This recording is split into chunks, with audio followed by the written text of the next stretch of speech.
Xuyên Không Trung Hoa kính chào quý vị. Triệu Dịch, ngươi thật to gan. Nếu ngươi dám khi dễ ta, Gia Gia nhất định sẽ không tha cho ngươi. Chết dưới hoa mẫu đơn, làm quỷ cũng phong lưu. Cơ ngực này sao? Sao lại phẳng thế này? Sao rồi? Cơ ngực của cha ngươi, cảm giác có ngon không? Quần áo của ta, đây là đâu? Dao của ta đâu? Trời ạ! Hôm nay ta phải giết ngươi. Đồ súc sinh không biết liêm sĩ này. Lão gia, đừng mà. Lão gia, Dịch Nhi là cục cưng của ta. Ông giết nó, chẳng phải là muốn lấy mạng ta sao? Bà còn dám nói, đều là do bà nuông chiều nó. Bình thường nó chỉ biết ăn chơi trác tán đã đành. Hôm qua còn ngủ với cháu gái của An Quốc Công. An Quốc Công một nhà trung liệt, 3 người con trai đều đã hy sinh trên chiến trường. Chỉ còn lại duy nhất một người cháu gái. Hôm qua lại bị cái đồ súc sinh này làm nhục. Thì ra, ta đã xuyên không rồi. Xuyên đến Triệu Đại Chu, con trai của thượng thư bộ binh. Một kẻ ăn chơi trác tán ai cũng biết. Ta không giết nó, thì làm sao ăn nói với An Quốc Công mà tránh ra? Phụ thân, xin bớt giận, con biết lỗi rồi. Câm miệng, ta không có đứa con trai súc sinh như ngươi. Cha, tối hôm qua, con say như chết. Sau đó xảy ra chuyện gì, con thực sự không nhớ nữa. Chắc chắn có sự hiểu lầm ở đây. Con bị vu oan. Vu oan? Dựa vào cái gì? Một kẻ viết bài chó trắng trên người vàng, chó vàng trên người sưng. Ai rảnh hơi mà vu oan cho con? Họ không thực sự muốn vu oan cho con. Họ muốn vu oan cho nhà họ Triệu. Ý con là sao? Cha, bây giờ cha chặt con một đao thì có thể cho An Quốc Công một lời giải thích, rồi con ngủ với cháu gái ông ta. Chuyện này sẽ trở thành án không thể chối cãi. Cả nhà họ Triệu chúng ta sẽ trở thành trò cười cho cả kinh thành. Uy tín của cha là thượng thư bộ binh và danh dự trăm năm của nhà họ Triệu đều sẽ mất hết. Con trai ta cuối cùng cũng có đầu óc rồi. Cha, trước đây con quả thật là hỗn láo. Nhưng từ hôm nay, con đã khác rồi. Con nguyện ý chia sẻ gánh nặng với cha, để nhà họ Triệu được bình an. Chia sẻ gánh nặng với ta, để nhà họ Triệu được bình an. Ý con là định làm thêm một bài chó vàng trên người trắng, để tạ tội với An Quốc Công sao? Lão gia, bài thơ của Dịch Nhi thật sự không hay lắm. Nhưng nó có dần mà. Đúng vậy. Chó vàng chó trắng gì đó cũng khá đáng yêu mà. Đáng yêu cái gì mà đáng yêu? Nếu cha thấy con văn chương kém cỏi, vậy con xin mạo muội một lần nữa.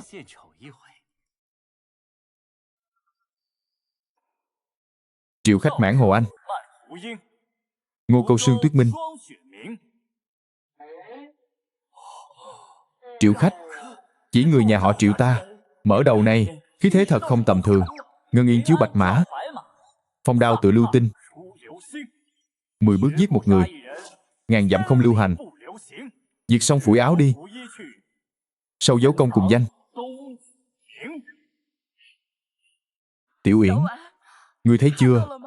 Con ta đã khai sáng rồi. Ngươi đứng cao như vậy làm gì? Mau xuống đi. Cha, bây giờ ngươi có thể nghe lời con rồi chứ? Đừng lại đây. Bỏ dao xuống. Lão gia, không tốt rồi. Hoảng hốt gì? Trời sập đâu? Đại quản gia của An Quốc công phủ tự mình đến rồi. Triệu thượng thư đã làm phiền ngài. Triệu công tử, nhà chúng ta quốc công có lời mời. 10 vạn đại quân Bắc địch tấn công biên giới. Nhạn môn quan cấp báo, trẫm đã giáng hoàng bản 3 ngày, rộng tìm thiên hạ lương sách. Vì sao đến nay vẫn chưa ai ra nhận lệnh? Bệ hạ, đêm khuya trời lạnh, cẩn thận long thể. Vẫn chưa ai ra nhận lệnh sao? Bắc địch quá hung hãn, mọi người vẫn còn đang quan sát. Nếu vẫn chưa ai ra nhận lệnh, không ai dám ứng. Vậy trẫm sẽ thân chinh. Bệ hạ, vạn lần không thể. Ngài là Kim Chi Ngọc Diệp, sao có thể thân lâm hiểm địa? Mặt tướng nguyện thay bệ hạ đi. Thiên tử thủ quốc môn, quân dương tử xã tắc, Giang Sơn tổ tiên để lại, trẫm sẽ không từ bỏ dù chỉ một tấc. Tiểu tử Triệu Dịch bái kiến quốc công gia. Chuyện về cháu gái lão phu, ngươi định giải quyết thế nào? Quốc công gia, sự việc đã đến nước này, tiểu tử trăm miệng không thể giải thích, nhưng ta nguyện vì tiểu thư yên nhiên, chịu trách nhiệm đến cùng. Chịu trách nhiệm? Ngươi lấy gì để chịu trách nhiệm? Chỉ dựa vào bài thơ nổi tiếng thiên hạ của ngươi. Chó vàng trên người trắng, chó trắng trên người sưng. Hay ngươi cho rằng cửa nhà của An Quốc công phủ ta có thể dựa vào vài câu thơ vớ vẩn của ngươi mà chống đỡ được sao? Quốc công gia, tiểu tử biết, dù ta nói gì, ngài cũng sẽ không tin, nhưng ta sẽ đảm bảo với ngài, ta có thể chịu trách nhiệm với Yên Nhiên. Hiện tại Bắc địch xâm phạm, binh lính đã áp sát thành, bệ hạ đã giáng chiếu chỉ, cầu tìm kế sách đánh lui địch. Tiểu tử tài hèn, nguyện vì đại chu đánh lui địch. Thật là một tên công tử ăn chơi trác tán. Muốn giải quyết cục diện nguy cấp nơi biên ải mà cả triều văn võ đều bỏ tay. Thật là chuyện cười lớn nhất kinh thành. Tình hình Bắc địch xâm phạm thế nào? Lão phu tuy tuổi già, nhưng vẫn còn cầm nổi thương, lên được ngựa, giết vài con chó địch. Còn chưa đến lượt đám tiểu tử các ngươi. Thật đáng xấu hổ.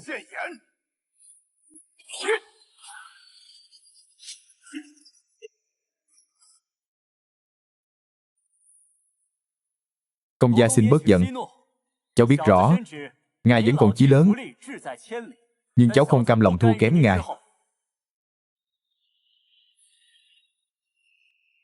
Xin công gia cho cháu một cơ hội. Nếu ta có thể giúp đại chu đánh lui quân địch thì chứng tỏ ta không phải là kẻ vô dụng, có tư cách đứng bên cạnh tiểu thư Yên Nhiên. Nếu ta chết dưới lưỡi đao của quân Bắc địch thì đó cũng coi như ta đã trả giá cho hành vi ngu xuẩn của mình. Như vậy cũng có thể giữ gìn danh dự cho ngài và gia tộc Triệu. Như vậy cũng có thể giữ gìn danh dự cho ngài và gia tộc Triệu. Tốt. Lão phu tin ngươi lần này. Nếu ngươi có thể giúp quốc gia đánh lui quân địch, những chuyện trước đây sẽ coi như chưa từng xảy ra. Nếu ngươi chỉ là khoe khoang, lão phu khuyên ngươi vẫn nên ra chiến trường. Nếu ngươi trở về, lão phu sẽ đích thân bẻ gãy cổ ngươi. Đa tạ công gia. Đây là thư của ta viết cho tiểu thư Yên Nhiên, mong công gia thay ta chuyển lời. Cút đi.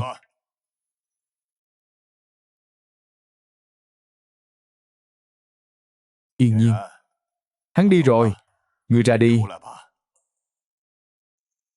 Ông nội, sao ông không giết hắn? Hắn là người duy nhất của gia tộc Triệu. Nếu ta giết hắn, gia tộc Triệu sẽ liều mạng với ta. Triều đình cũng sẽ chấn động. Hơn nữa, ta vừa quan sát lời nói và hành động của hắn, ánh mắt trong sáng, ứng đối có chừng mực. Đặc biệt là đoạn cuối cùng, dường như không giống như lời đồn đại về hắn. Ông nội, sao ông còn bênh vực hắn? Hắn ta là một tên vô lại, đề tiện. Trong thư này còn không biết viết những gì, toàn lời lẽ thô tục. Xem đi, xem xong rồi dứt cũng chưa muộn. Cháu không muốn làm bẩn mắt cháu, cứ xem đi đã. Còn có thể là gì nữa? Chắc chắn là những lời vô lại không thể chấp nhận được. Kinh đô, ai mà không biết Triệu Dịch hắn ta là một tên. Dáng đi uyển chuyển như rồng bơi, nhẹ nhàng như chim hồng bay lượn. Trích từ Lạc Thần Phú. Hắn ta ví con như lạc thần. Đây đâu phải là lời lẽ của một tên công tử bột có thể viết ra. Chẳng lẽ thằng nhóc này vẫn luôn giấu tài?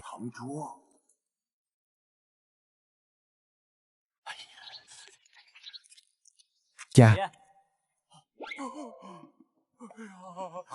tay con không sao chứ? Con, chân con không sao chứ? Không sao, không sao.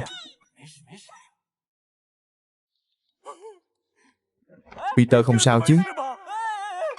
Cha, vẫn cứng dựng đứng được. Con biết cha thương con mà. Ta thương con cái quái gì? Ta sợ con bị đánh què, không ai lo hậu sự cho ta. Lạ thật, An Quốc công sao lại dễ dàng tha cho con như vậy?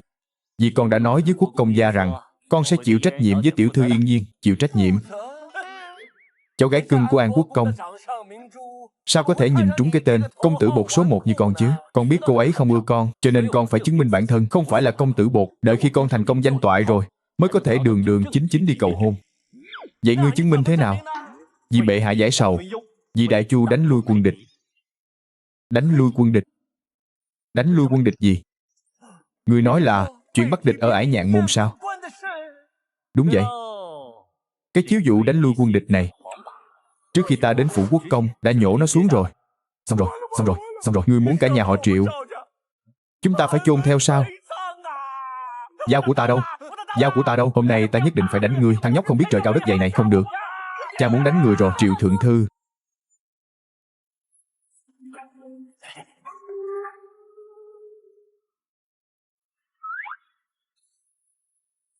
ngươi là Triệu Dực. Chính là tại hạ theo khẩu dụ của bệ hạ ra lệnh cho người nhổ chiếu dụ là Triệu Dực lập tức vào cung diện thánh.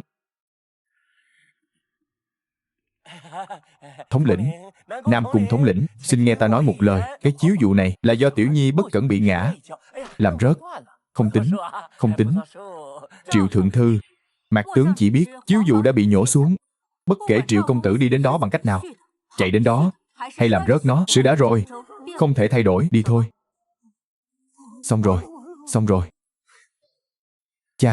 Cha yên tâm đi ạ. Con nhổ chiếu dụ này không phải vì muốn chết thay, mà là vì muốn lập công, gây dựng sự nghiệp thăng quan tiến chức. Thống lĩnh, dẫn đường đi. Ta hy vọng bản lĩnh của ngươi xứng với lời nói của ngươi.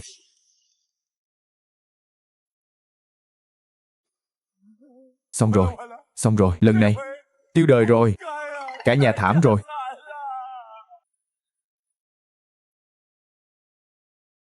Bệ hạ, người đã được đưa đến. Bái kiến bệ hạ.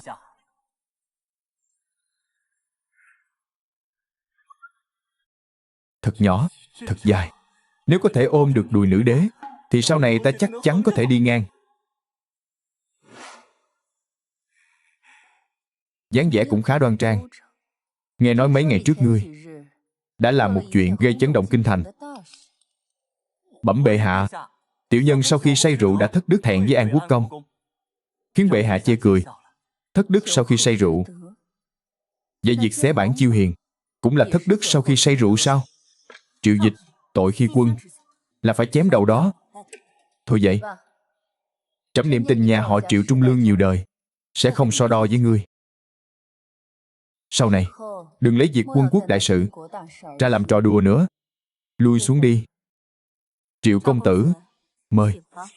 Bệ hạ, tiểu nhân xé bản chiêu hiền không phải là trò đùa. Tiểu nhân biết rõ quốc nạn đang đến, thất phu hữu trách. Ngươi có tấm lòng này đáng được khen thưởng. Nhưng quân quốc đại sự không phải là trò chọi gà, chọi chó, cũng không phải là thứ mà một kẻ như ngươi có thể đối phó được. Triệu công tử, bệ hạ đã khuyên nhủ tử tế, đừng phụ lòng thánh ân. Mời. Triệu Dịch, ngươi muốn kháng chỉ sao? Tiểu nhân không dám kháng chỉ. Nhưng trên bản chiêu hiền của bệ hạ rõ ràng có viết, bất cứ ai có kế sách hay để đẩy lùi quân địch, bất kể xuất thân thế nào, đều có thể diện kiến bệ hạ trình bày. Tiểu tử này đến rồi, bệ hạ lại nhìn người bằng định kiến.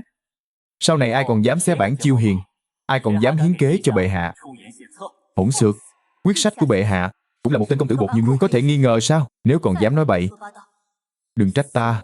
Nguyệt Nhi, ngươi đúng là biết dùng lời lẽ để chặn họng trẫm. Nếu đã như vậy, vậy trẫm sẽ cho ngươi một cơ hội. Tạ bệ hạ. Trẫm hỏi ngươi 3 câu hỏi. Nếu ngươi trả lời tốt, trẫm có thể tha tội cho ngươi và cho phép ngươi đường đường chính chính cưới cháu gái của An Quốc công. Nếu trả lời không tốt, xin bệ hạ ra đề.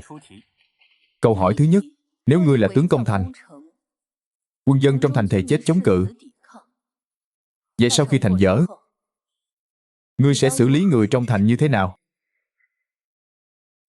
Nam Cung thống lĩnh, có thể cho ta mượn kiếm một chút không?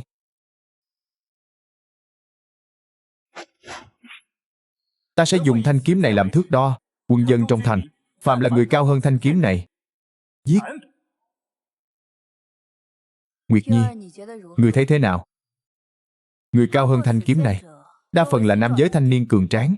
Giết thanh niên cường tráng, nhưng lại tha cho người già và trẻ nhỏ. Câu trả lời này không có gì mới mẻ, không có tác dụng. Nói cho hắn biết tại sao câu trả lời này không ổn. Triệu công tử, mặc dù giữ lại người già và trẻ nhỏ có thể thể hiện lòng nhân từ, nhưng ngươi có nghĩ đến không? Quân Bắc địch giỏi nhất là bắt dân thường làm lá chắn. Nếu chỉ giết thanh niên cường tráng, họ sẽ quay đầu, đẩy người già và trẻ em ra tiền tuyến. Đến lúc đó, ngươi chém hay không chém? Nghe thấy không? Cái cách cũ rích này, ngươi lại coi như bảo bối mà dâng lên.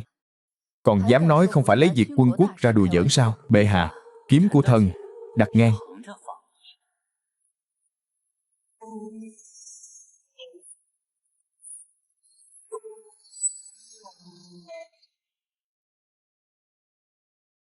Ngươi nói đi. Kiếm đặt ngang. Độ cao đó, ngay cả con chuột thò đầu ra cũng không với tới. Đây đâu phải là đồ sát thành, rõ ràng là diệt chủng. Bệ hạ, thần thề rằng nếu còn có ai cao quý hơn thanh kiếm này, thần sẽ cho quân đội rút lui khỏi ngoại thành. Nhưng thần sẽ để lại đội quân tinh nhuệ nhất, ẩn nấp trong bóng tối, chờ đợi nhân vật chính thực sự xuất hiện.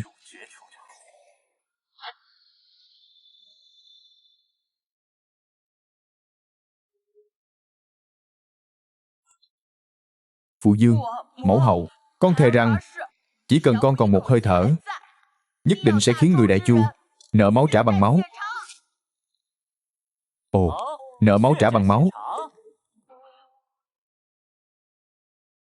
Ngươi muốn giết ta sao? Yên tâm, đao của Triệu Mổ không chém người già và trẻ em. Trước đó không phải còn muốn đồ sát thành diệt chủng sao? Sao bây giờ lại từ bi rồi? Nói xong, thần sẽ giết hắn. Ngươi không phải nói đại đao của ngươi không chém người già và trẻ em sao? Xin lỗi, ta bình thường dùng kiếm. Rồi một kiếm chém xuống. Hỗn xược, Đại Chu ta vốn là lễ nghi chi bang, sao có thể lạm sát vô tội, huống hồ còn là một đứa trẻ. Ngươi nói cũng phải. Vậy ta sẽ cho nó thêm một cơ hội. Chúng ta cùng chơi một trò. Nếu ngươi thắng, ta sẽ không giết ngươi.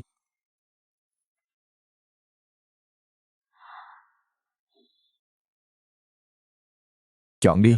Chọn đúng thì sẽ sống. Đây là ý gì? Nếu nó chọn kiếm, chứng tỏ đứa trẻ này sát khí thâm trầm, tuyệt đối không thể giữ lại. Vậy chọn sách thì sao? Thì chứng tỏ nó tâm tư thâm sâu, tuyệt đối không thể giữ lại. Vậy nếu chọn cả sách và kiếm? Hỏi hay lắm. Sách và kiếm ta đều muốn. Tuổi còn nhỏ mà tham vọng quá lớn, tuyệt đối không thể giữ lại. Rồi một kiếm chém xuống. Vậy đáp án đúng chỉ có thể là không chọn gì cả. Không không không. Sách và kiếm ta đều không muốn. Không muốn gì cả. Rất tốt. Nhưng ngươi lại mang trong mình cốt cách phản nghịch tuyệt đối không thể giữ lại. Ngươi đúng là trùm cuối.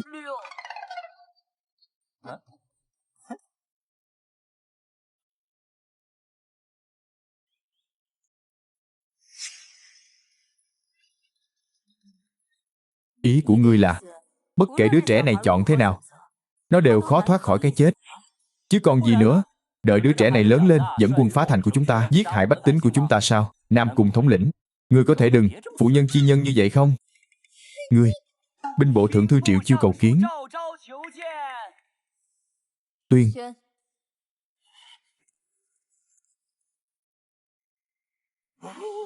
Sao dưới đất lại có kiếm? Xong rồi, xong rồi. Nghịch tử này chắc chắn lại chọc trời giáng họa rồi. Ôi bệ hạ! Khuyển tử không biết trời cao đất rộng, cầu xin bệ hạ khai ân đừng giết nó. Thần dạy con không nghiêm, nguyện thay con chịu tội. Đừng vội, lại đây ngồi. Nghe xem con trai ngươi có cao kiến gì. Tạ bệ hạ.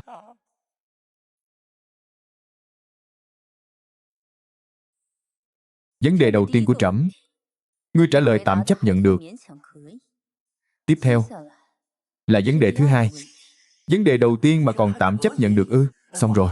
Vậy vấn đề thứ hai chắc chắn không trụ nổi. Đại Chu ta lập triều trăm năm, hệ thống quan lại chằng chịt, tham ô hủ bại liên tục không dứt. Ngươi có diệu kế gì không? Bệ hạ, thần có hai kế, một minh một ám. Minh thì tại các châu phủ thiết lập vấn chính đài, do bách tính đặt câu hỏi, bách quan trả lời và ghi chép lại. chiếu cáo thiên hạ. Điên rồi. Nghịch tử này muốn lột mặt tất cả văn võ bá quan, đại thần địa phương, đặt lên lửa mà nướng sao? Vậy ám thì sao? Ám ư? Bệ hạ có thể thiết lập một nơi, cơ quan đặc biệt. Do vị hoạn quan được bệ hạ tin tưởng nhất chấp chưởng, giám sát trăm quan, tuần tra thiên hạ. Cơ quan này chỉ chịu trách nhiệm trước một mình bệ hạ, hoàng quyền đặc xá, tiên trảm hậu tấu.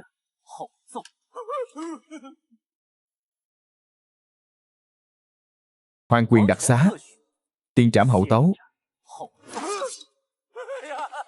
Bệ hạ, đứa trẻ này nói năng hồ đồ, xin bệ hạ khai ân. Tốt, tốt lắm.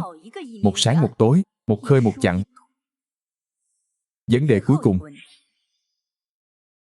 10 vạn đại quân Bắc địch hiện đã bày trận ngoài Quan Ải. Quân ta liên tục bại trận. Người có kế sách nào lui địch không?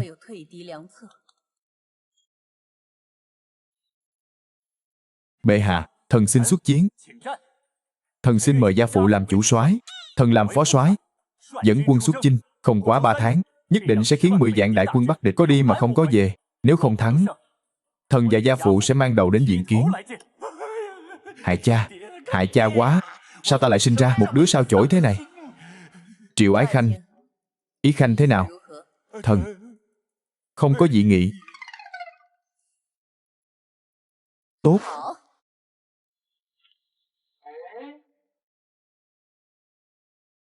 Nam Cung Nguyệt, thần có mặt, truyền chỉ của trẫm. Gia phong binh bộ thượng thư Triệu Chiêu làm trấn Bắc tướng quân. Con trai y, Triệu Dực, làm tiên phong ban 3 vạn binh mã. Lương thảo tự túc. Trong vòng 3 tháng phải đánh lui Bắc địch. Dân. Tạ ơn bệ hạ.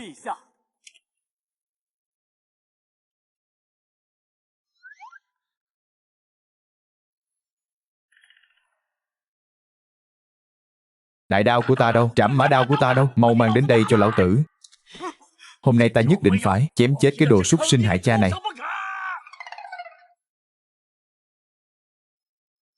Ngươi muốn chém ai? Chà, người đến rồi. Người xem hắn kìa. Hắn đẩy cả nhà họ Triệu chúng ta lên giàn lửa nướng rồi.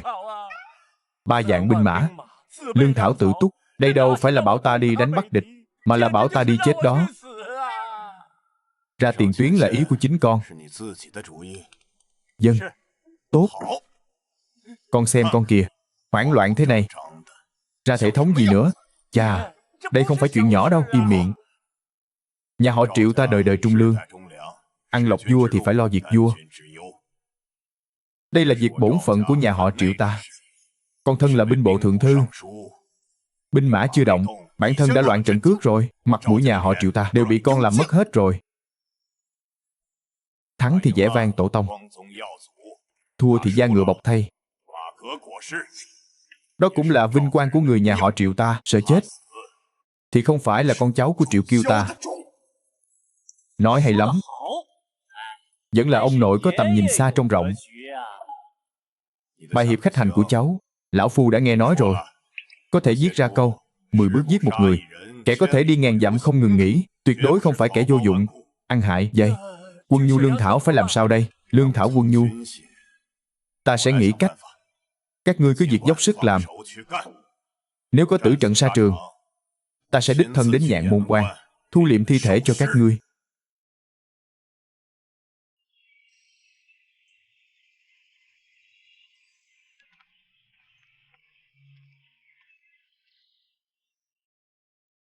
Triệu Dực và Triệu Gia Quân ngày mai sẽ khởi hành đến Nhạn Môn Quan rồi. Hắn muốn đi đâu thì đi, liên quan gì đến ta? Thằng nhóc đó lần này thật sự liều mạng rồi. Nghe nói là tự hắn xin làm tiên phong. Tiên phong ư? Hắn nào hiểu gì về đánh trận. Đi rồi cũng chỉ thêm phiền phức. Vạn nhất hắn chết ở đó. Ông ơi, ai thèm quan tâm hắn sống chết ra sao? Loại người như hắn, tốt nhất là đừng bao giờ trở về. Để khỏi gì? Để khỏi khiến con phiền lòng, hay là để khỏi khiến con nhớ đến bài văn ví con như lạc thần đó. Nếu hắn thật sự bỏ mạng ở Nhạn Môn Quan, chuyện cũ, nhà họ Sở chúng ta cắn răng mà chịu đựng, dần dần quên đi là được.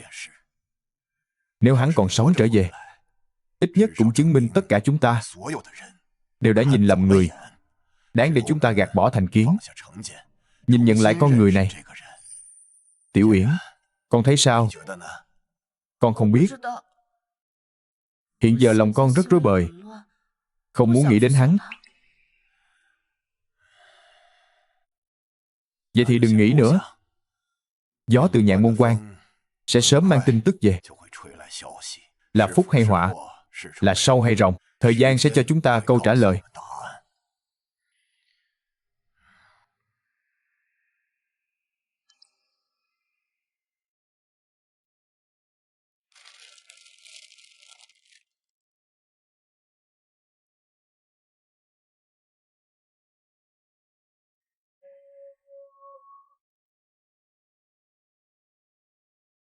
Thiếu gia, cái này người cầm lấy.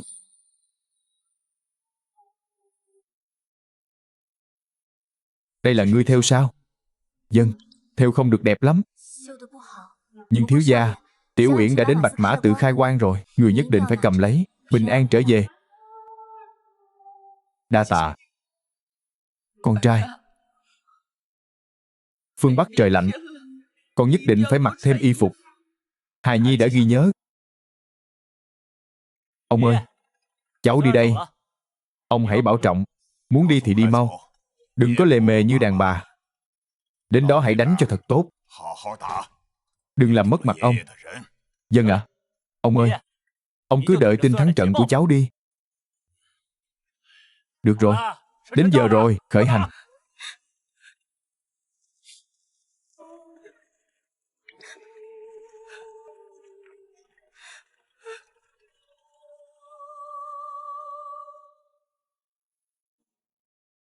Thằng nhóc thối này thật sự đã trưởng thành rồi. Chuyến đi này, ông đợi cháu một ngày bay cao, danh tiếng lừng lẫy Đại Chu.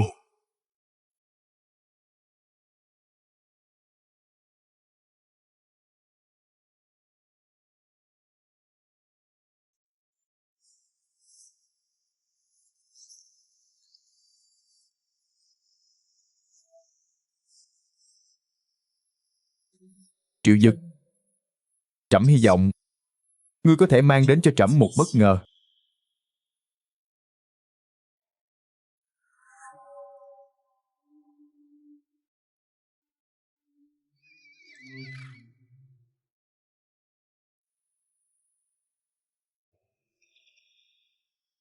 Là cờ hiệu họ Triệu, mau báo thái thú.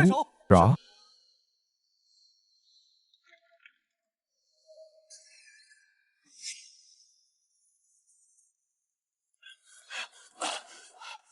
Thái thú Nhạn Môn Quan Mã Trung bái kiến Trấn Bắc tướng quân. Tướng quân, cuối cùng các ngài cũng đến rồi.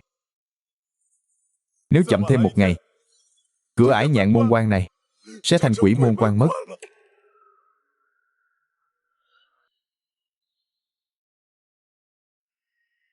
Tướng quân, Bắc địch đã phát điên rồi. Chúng hoàn toàn không màng thương vong mà công thành. Đá lăng, gỗ lăng của chúng ta đã dùng hết.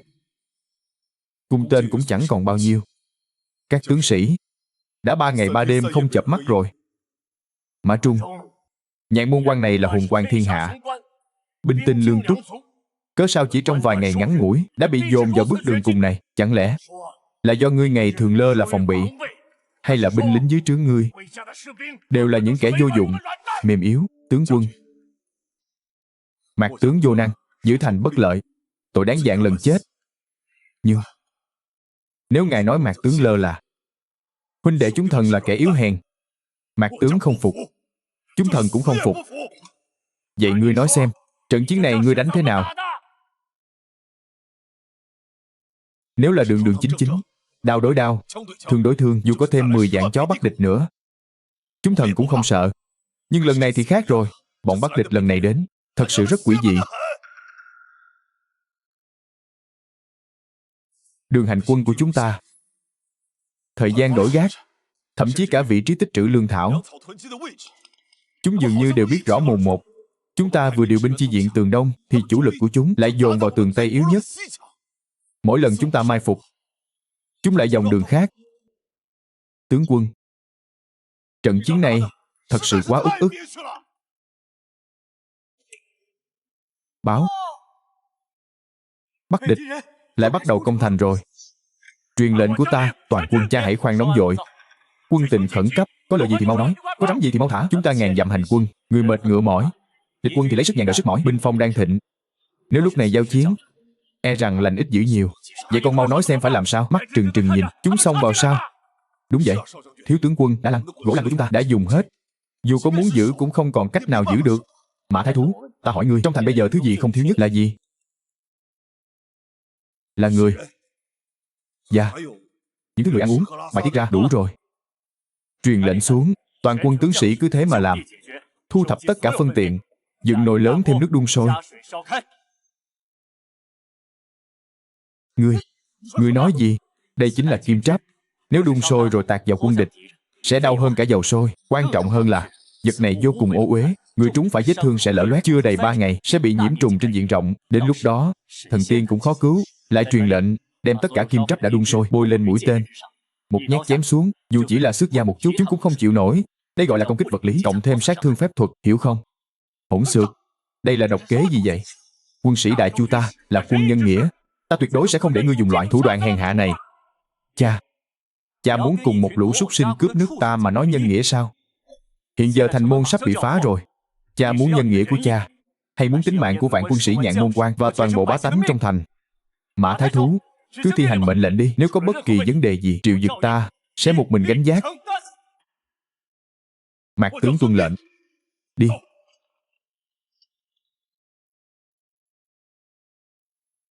Giết. Các dũng sĩ, thành trì phía trước chính là tấm bình phong cuối cùng của Trung Nguyên. Đánh phá thành này, chúng ta sẽ thẳng tiến Lạc Dương.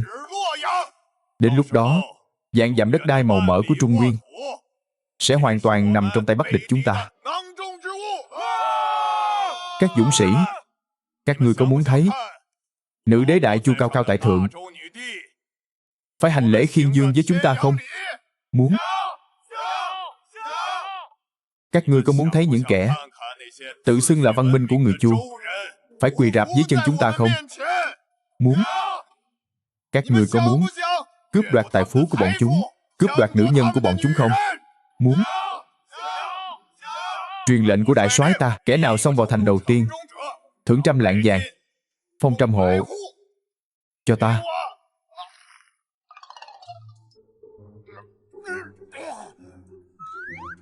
Đây là thứ quỷ quái gì vậy? Huynh đệ, mau khiêng đồ lên đây.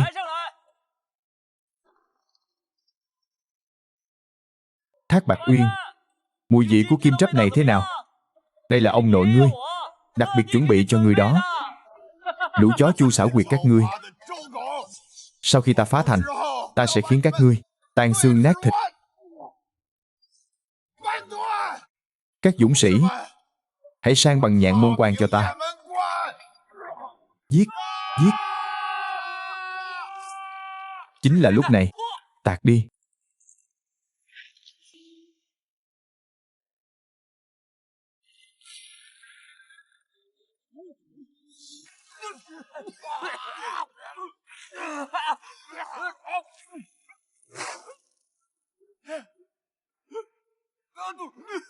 Lũ chó Chu các ngươi không giữ võ đức.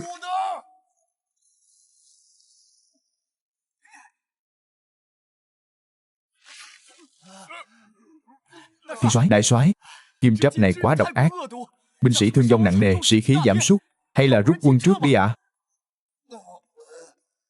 Đánh chiên thu binh. Rút.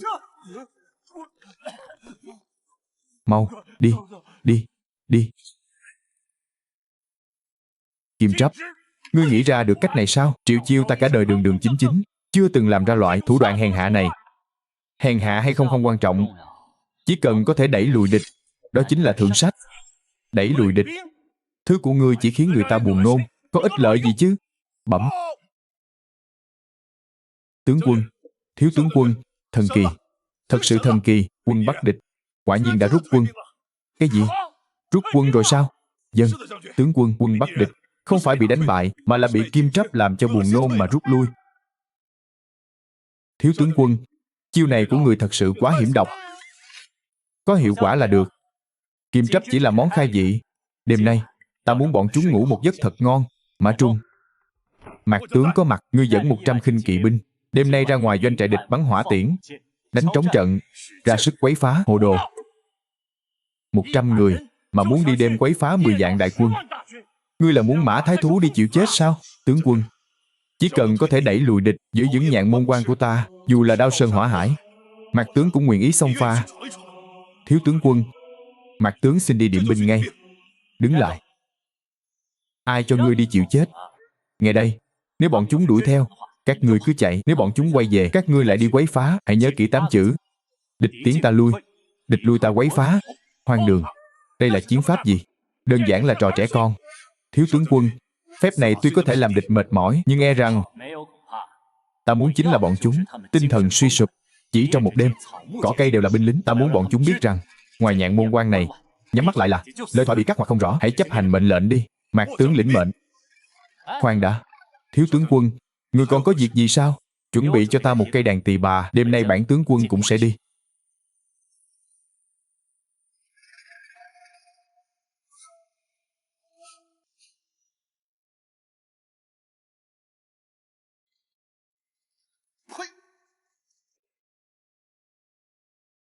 Một lũ phế vật.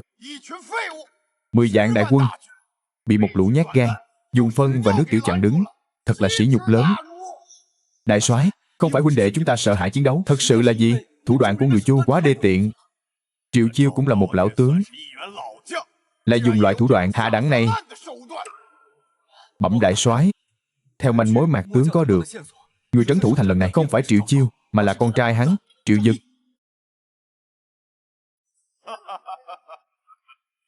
Triệu Chiêu một đời anh minh, lại sinh ra một đứa con, không ra thể thống gì. Hổ phụ sinh hổ tử, ta khinh. Đại soái nói phải. Nhưng mà, chúng ta giờ phải làm sao? Sĩ khí binh sĩ đang suy yếu. Chúng ta thật sự là không dám lại gần tường thành nữa. Không công phá được, thì chúng ta sẽ mắng cho hắn phải xuống. Truyền lệnh của ta, tất cả huynh đệ nghỉ ngơi cho tốt. Sáng mai ra thành khiêu chiến. Ta muốn xem thử cái gọi là lễ nghi chi ban này mặt dày đến mức nào. Có dám ra đây cùng lão tử đường đường chính chính đánh một trận không? Dạ. Khoan đã. Sau khi phá thành, đứa nhóc Triệu Dực đó là người đầu tiên phải bắt sống cho lão tử, để hắn tận mắt chứng kiến kim trắp của hắn sẽ được đổ vào miệng hắn như thế nào. Mạc tướng tuân lệnh.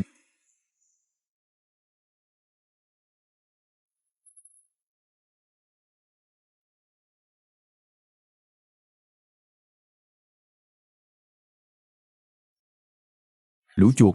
Một lũ chuột.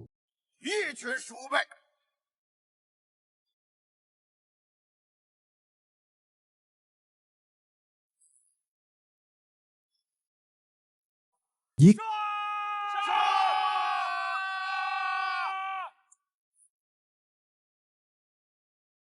Tiếng gì vậy? Đại soái, không hay rồi, người Nhạn Môn Quan đã xông ra. Tốt, tốt lắm. Lão tử đang lo không biết làm sao phá quan, hắn lại tự mình dâng lên cửa. Vậy thì đừng trách người khác. Đi.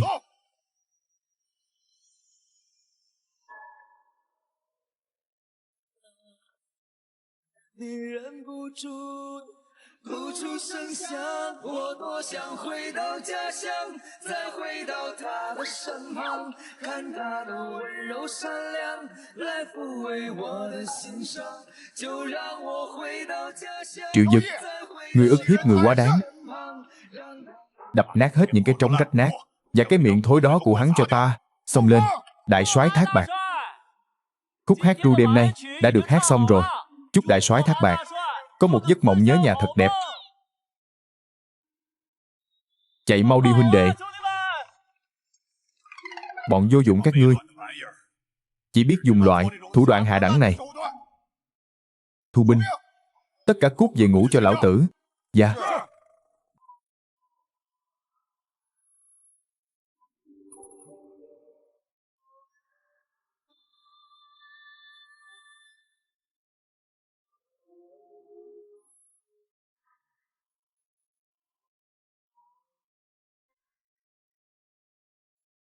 Giết.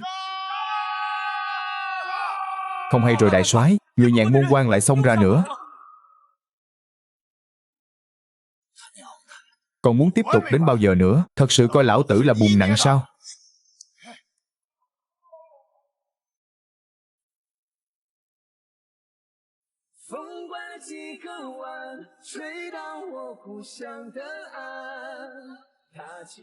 Ta muốn về nhà rồi. Ta muốn về nhà. Ta cũng muốn về nhà. Ta nhớ nương.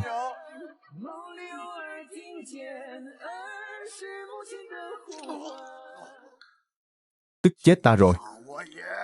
Đại soái, đây là kế công tâm của địch. Giết. Giết. Giết. Bất kể giá nào cũng phải xông qua cho lão tử. Mau lôi tên tiểu tử Triệu Dực đó ra đây. Cắt lưỡi hắn đi. Lão tử sẽ lấy nó cho chó ăn. Giết. Thác Bạt đại soái, xem ra ngài vẫn chưa hiểu được nghệ thuật cao nhã này của chúng ta. Thôi được rồi. Tri âm khó tìm. Huynh đệ, thu quân.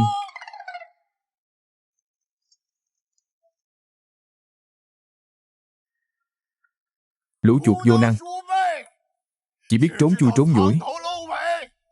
Ngày mai, bản soái sẽ đích thân ra trận. Nếu không mắng cho tổ tông 18 đời của các ngươi phải hiện hồn, lão tử sẽ không mang họ Thác Bạt nữa. Huynh đệ, đại doanh ngoài Quan Ải này là gì? Là 10 vạn đại quân của Thác Bạt Uyên sao? Không, là bầy thú bị dây khốn. Là bầy thú bị chúng ta hành hạ suốt đêm, không thể chợp mắt. Đến cả đao cũng không thể giơ lên nổi mà thôi. Đại soái của chúng đang ngủ gật trong trướng. Binh lính của chúng đang ngủ gà ngủ gật ngoài trướng. Giờ đây, 10 vạn đại quân của chúng đang ở thời khắc yếu ớt nhất. Nhạn Môn Quan là nơi nào? Là bức tường chắn gió cho cha mẹ. Vợ con của chúng ta là xương sống của Đại Chu chúng ta. Chúng ta dùng kim tráp dập tắt sự cuồng vọng của chúng, dùng tiếng trống trận phá tan giấc mộng đẹp của chúng. Giờ đây, chúng ta phải dùng đao kiếm trong tay để nói cho chúng biết ai mới là chủ nhân thật sự của Nhạn Môn Quan. Nhật Nguyệt Sơn Hà vĩnh tại, Giang Sơn Đại Chu vĩnh tại. Giết.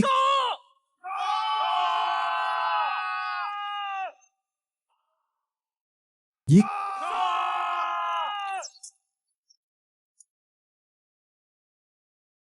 Đại Chu giết tới rồi. Mau dậy, mau dậy. Mau mau mau mau. Mau dậy. Đại soái, đại soái, không hay rồi, địch quân lại đánh tới rồi. Đừng làm loạn nữa. Lại nữa sao? Tên tiểu tử đó chơi nghiện rồi phải không? Bảo các huynh đệ đừng hoảng sợ. Lại là trò sói đến rồi thôi. Đại soái, cứ để chúng gõ, cứ để chúng hát. Không cần để ý. Đại soái, lần này thật sự khác rồi. Địch quân thật sự đã đến rồi. Quân chủ lực của địch đã xuất toàn bộ, giờ đang thẳng tiến đến đại doanh của chúng ta. Nói là nhân lúc chúng ta mệt mỏi sẽ sang bằng đại doanh của chúng ta. Câm miệng. Lão tử nói là giả thì chính là giả. Kẻ nào còn dám quấy nhiễu quân tâm, lão tử sẽ chém đầu hắn. Cút. Tiếng gì vậy? Địch quân đã phá cửa doanh, giết vào rồi, bắt sống Thác Bạt Uyên. Đại soái, chúng ta vẫn nên rút lui trước, tạm tránh mũi nhọn thì hơn. Ta tạm tránh mũi nhọn sao? Lấy đao. Đại soái, mau truyền lệnh xuống, bỏ đại doanh, rút lui 30 dặm. Dân. Bẩm đại tướng, thiếu tướng, đêm qua quân ta đại thắng. Kẻ địch tổn thất nặng nề, tan tác không thành quân. Sơ bộ điểm danh, chém được hơn vạn binh lính, bắt sống hàng ngàn người. Vũ khí, lương thảo thu được càng không kể xiết. Hãy thu thập kỹ lưỡng thi thể của các huynh đệ tử trận, chôn cất cẩn thận. tìm một nơi phong thủy tốt để an táng và lập bia. Dạ. Ngoài ra, hãy thu thập thi thể của những tên Bắc địch kia, tập trung lại một chỗ. Ngươi nói gì? Thu thập thi thể của người Bắc địch? Chẳng lẽ ngươi cũng muốn cho bọn chúng an táng lập bia sao? Đúng vậy. Thiếu tướng, người Bắc địch chết trên chiến trường, theo quy củ, hoặc là chôn cất tại chỗ, hoặc là mặc cho chó hoang sâu xé. Thu thập lại để làm gì? Chôn cất? Hay cho chó hoang ăn? Như vậy chẳng phải quá dễ dàng cho bọn chúng sao? Rốt cuộc ngươi muốn làm gì? Thời tiết càng ngày càng nóng. Những thi thể này không quá 3 ngày sẽ bốc mùi hôi thối, thậm chí còn phát sinh ôn dịch. Đến lúc đó, chỉ cần ném những thi thể này lên thượng nguồn sông, sẽ làm ô nhiễm nguồn nước. Nếu bọn chúng uống nước, nhẹ thì nôn mửa tiêu chảy, nặng thì nhiễm ôn dịch, thập tử vô sinh. Như vậy, quân Bắc địch sẽ tan rã, nhất định sẽ rút quân. Đúng vậy. Vậy chẳng phải quân ta không đánh mà thắng sao? Đúng vậy. Hồ đồ. Người chết là lớn nhất. Dù là kẻ địch cũng không nên chịu nhục như vậy. Cha, người quên rồi sao? Hôm qua chúng ta đã mất bao nhiêu huynh đệ. Khi người Bắc địch tấn công thành, bọn chúng có nghĩ đến người chết là lớn nhất không? Khi bọn chúng tàn sát thôn làng, có để lại toàn thây cho bách tính không? Nhưng mà, đại tướng, quân ta binh lực không đủ, lương thảo có hạn, không thể kéo dài, cũng không thể hao tổn thêm. Hoặc là bây giờ dùng ôn dịch buộc bọn chúng rút lui, hoặc là chờ bọn chúng dưỡng sức, rồi lại đến sang bằng Nhạn Môn Quan. Cứ làm theo ý thiếu tướng. Mạc tướng lĩnh mệnh.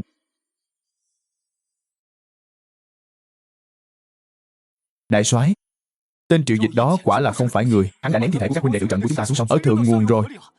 Các huynh đệ uống nước vào, nôn mửa tiêu chảy, toàn thân nóng rang. Mới 3 ngày thôi đã có hơn 100 người chết rồi. Theo ý ngươi thì nên làm thế nào đây? Chúng ta mau chóng rút quân đi. Nếu không, đợi ôn dịch lan tràn, toàn bộ đại quân sẽ tiêu đời. Ngươi nghĩ ta không muốn rút sao? 10 vạn đại quân đó cứ thế mà xám xịt quay về. Ngươi và ta còn mặt mũi nào nữa? Đại soái, lưu được núi xanh, không sợ thiếu củi đốt. Nếu còn đánh tiếp, đừng nói đến thể diện, tính mạng cũng khó giữ. Xông lên lần nữa.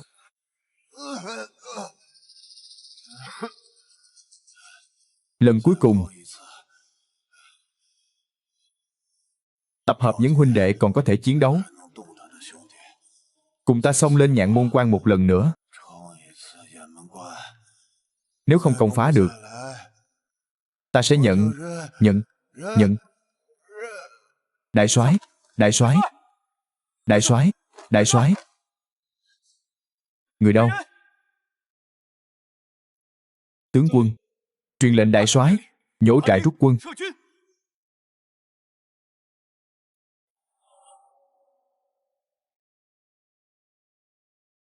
Công chúa điện hạ, biên cảnh cấp báo. Nói đi. Thác Bạt Uyên đã bại trận, 10 vạn đại quân đã rút khỏi Nhạn Môn Quan. Bại trận rồi sao? Thác Bạt Uyên cái tên lỗ mãng này đúng là đồ vô dụng. Vốn dĩ muốn hắn và Đại Chu đánh cho lưỡng bại câu thương. Tinh binh Nam Nhạc ta sẽ thừa cơ hội tiến quân Bắc Thượng, biết đâu còn có thể chiếm được lợi thế. Vạn nhất còn có thể đánh đến Lạc Dương để ngồi lên long ỷ của nữ đế kia. Giờ thì hay rồi. Tất cả đều bị tên phế vật này làm hỏng bét. Thật là mất hứng. Theo tin tức thám tử báo về, người đánh bại Thác Bạt Uyên là con trai của Chu tướng Triệu Chiêu, Triệu Dịch. Triệu Dịch, hắn đã dùng cách gì mà có thể khiến 10 vạn kỵ binh Bắc địch tan tác? Người này thủ đoạn khá hiểm độc, đã dùng kim trắp phân người để làm suy yếu địch, còn dùng thi thể gây ô nhiễm nguồn nước và các phương pháp khác. Thú vị. Đúng là một người không theo lẽ thường mà hành sự. So với những kẻ miệng đầy nhân nghĩa đạo đức, những kẻ hủ bại kia, người như vậy mới có ý nghĩa. Đã rõ, lui xuống đi. Tiếp tục theo dõi tin tức từ Đại Chu. Nếu có tin tức gì, lập tức báo cáo. Đặc biệt là về Triệu Dịch này. Dân. Tiếp tục.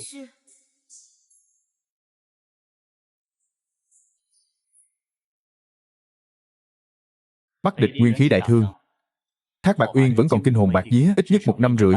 Chúng sẽ không dám nam hạ nữa.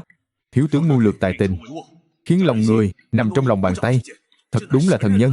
Chỉ tiếc rằng binh lực của chúng ta không đủ, nếu không nhất định sẽ khiến con sói hung ác Thác Bạt Uyên này chôn thay ngoài Nhạn Môn Quan.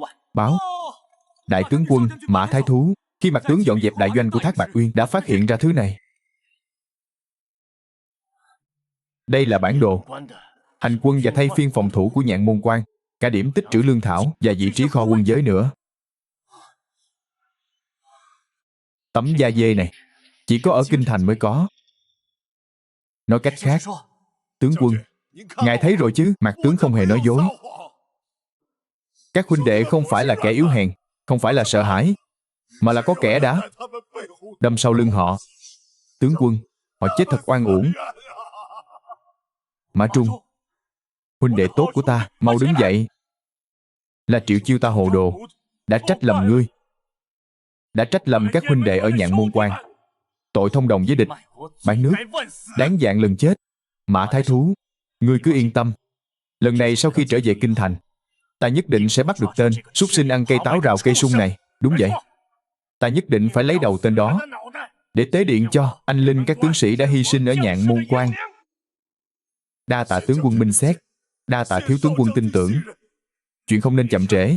Dịch Nhi, chúng ta mau chóng về kinh. Tên này một ngày chưa trừ, Đại Chu vĩnh viễn không có an bình. Tướng quân, thiếu tướng quân, đại ân không lời nào tạ hết. Nhạn Môn Quan đời đời không quên ân đức của hai vị.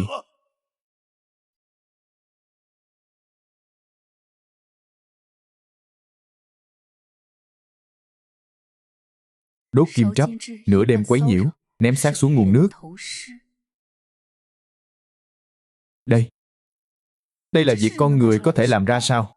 Triệu Dịch này hành sự thật sự là không câu nệ phép tắc.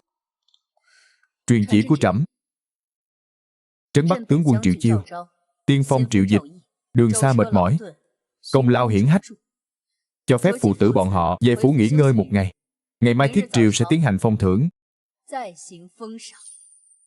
Tuân chỉ.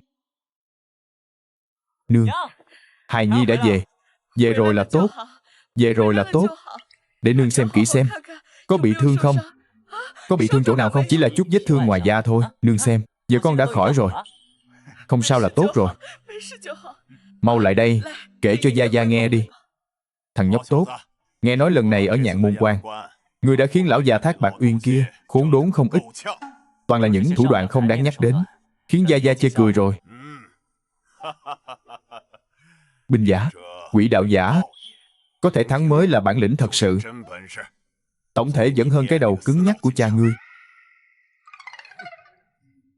Lại đây ngồi xuống, kể cho Gia Gia nghe kỹ xem. Gia Gia, lần này ở Nhạn Môn Quan chúng ta thắng thì thắng rồi, nhưng thắng quá thảm, quá oan ức. Ồ, oan ức từ đâu mà ra?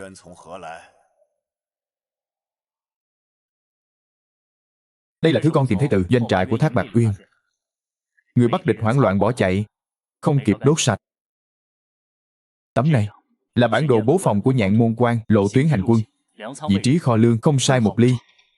Gia Gia xem thêm hàng chữ nhỏ phía trên, tuy bị cháy mất hơn nữa, nhưng phong cách bút tích rõ ràng là thể 6 kim thể mà văn quan đại chu ta thường dùng. Tuyệt đối không phải là người Bắc địch có thể viết ra. 6 kim thể.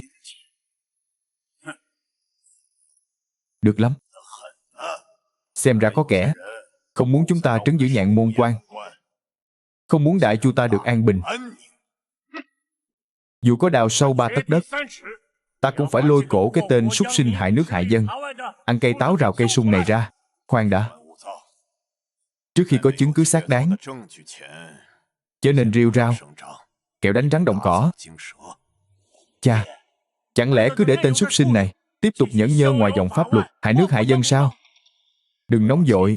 Dịch Nhi, đại thắng ở Nhạn Môn Quan lần này không chỉ đánh bại Bắc địch, mà còn khiến một số kẻ phải ê mặt, phá hỏng đại kế của bọn chúng. Làm sao bọn chúng cam tâm bỏ qua, nuốt trôi cục tức này?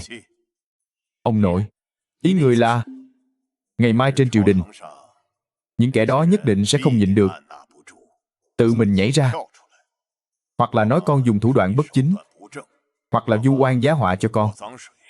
Cho nên ngày mai triều đình chính là chiến trường. Các con hãy mở to mắt ra, nhìn cho rõ, là những kẻ ngu xuẩn không biết điều nào nhảy ra. Ông nội yên tâm, ngày mai trên triều đình, cháu nhất định sẽ hội ngộ bọn chúng thật tốt. Ngô Hoàng vạn tuế, vạn tuế, vạn vạn tuế. Chư ái khanh bình thân. Tạ bệ hạ. Đúng là một tên háo sắc. Lần nguy cấp ở Bắc Cảnh này, trấn bắt tướng quân Triệu Chiêu, điều binh khiển tướng tài tình, công lao hiển hách, tiên phong triệu dịch mưu trí trăm bề. Trong vòng 7 ngày đã đánh lui 10 vạn đại quân Bắc địch. Trẫm muốn trọng thưởng. Phong Triệu Chiêu làm An Bắc bá, thực ấp 300 hộ. Triệu dịch làm binh bộ viên ngoại lang, chính lục phẩm, thưởng ngàn lạng vàng, 100 tấm gấm vóc. Tạ bệ hạ long ân. Bình thân đi.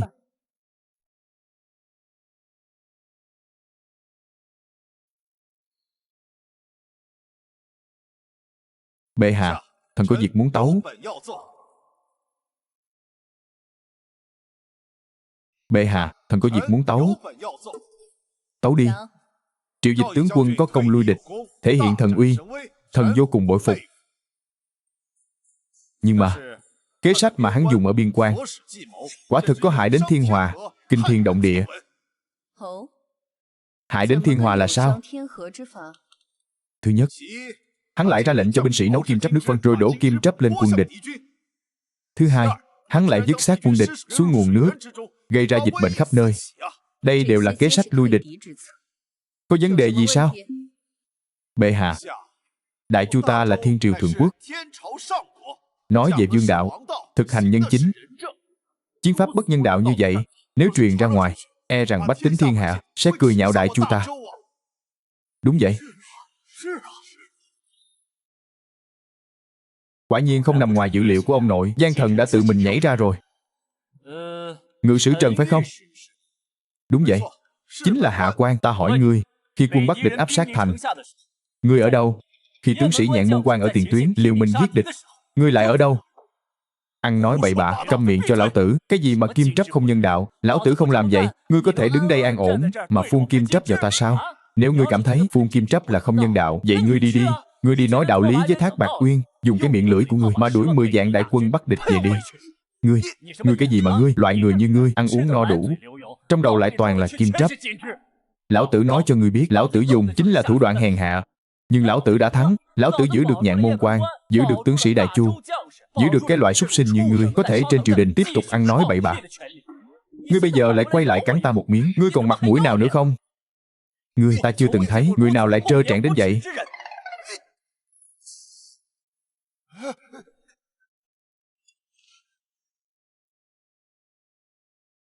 Không hay rồi, ngự sử Trần đại nhân ngất xỉu rồi. Cái miệng này quả thực còn độc hơn cả kim trắp. Bệ hạ, hắn thổ huyết rồi. Mau đỡ ngự sử Trần xuống, truyền thái y đến chữa trị cẩn thận. Bệ hạ, lời lẽ của ngự sử Trần tuy có phần quá khích, nhưng những gì người ấy lo lắng cũng không phải không có lý. Kế kim trắp và ném xác xuống sông, mưu kế kỳ lạ này chỉ có thể dùng một lần, không thể dùng lần thứ hai. Nếu ngày sau Bắc địch quay lại, chỉ sợ sẽ vô hiệu. Bắc địch tuy đã rút lui, nhưng căn cơ chưa tổn hại. Chung quy chỉ là mối họa bên ngoài. Các ái khanh có kế sách nào hay không? Trần Chính này chỉ là một con tốt thí.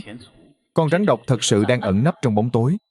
Nếu rắn độc đã lộ đuôi, vậy ta phải tìm cách kéo con rắn độc này ra hoàn toàn.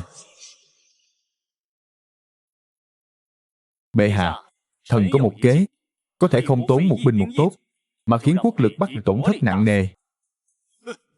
Khoác lác. Triệu Dịch à, ngươi coi Bắc địch là doanh trại bằng giấy sao?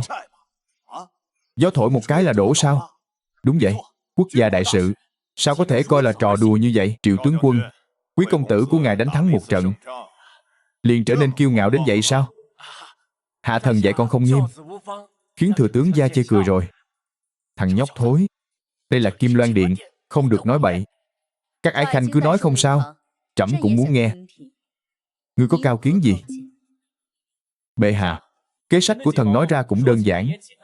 Nơi Bắc địch đó, núi nhiều rừng rậm, sản vật là hươu nai, mà lộc nhung ấy lại là thượng phẩm bồi bổ. Quốc lực Bắc địch tổn thất nặng nề, liên quan gì đến con hươu nhỏ này? Đúng vậy Triệu Dịch, ngươi đừng có nói vòng vo nữa. Chúng ta có thể tuyên bố ra ngoài rằng bệ hạ gần đây long thể không an, chỉ thích món lộc nhung này, càng nhiều càng tốt, sau đó phái thương đội đến đó, mua giá cao, nực cười. Ngươi dùng ngân lượng đại chu, đi mua hươu của Bắc địch, là có ý đồ gì? Triệu Dịch, ngươi chẳng lẽ muốn thông đồng bán nước?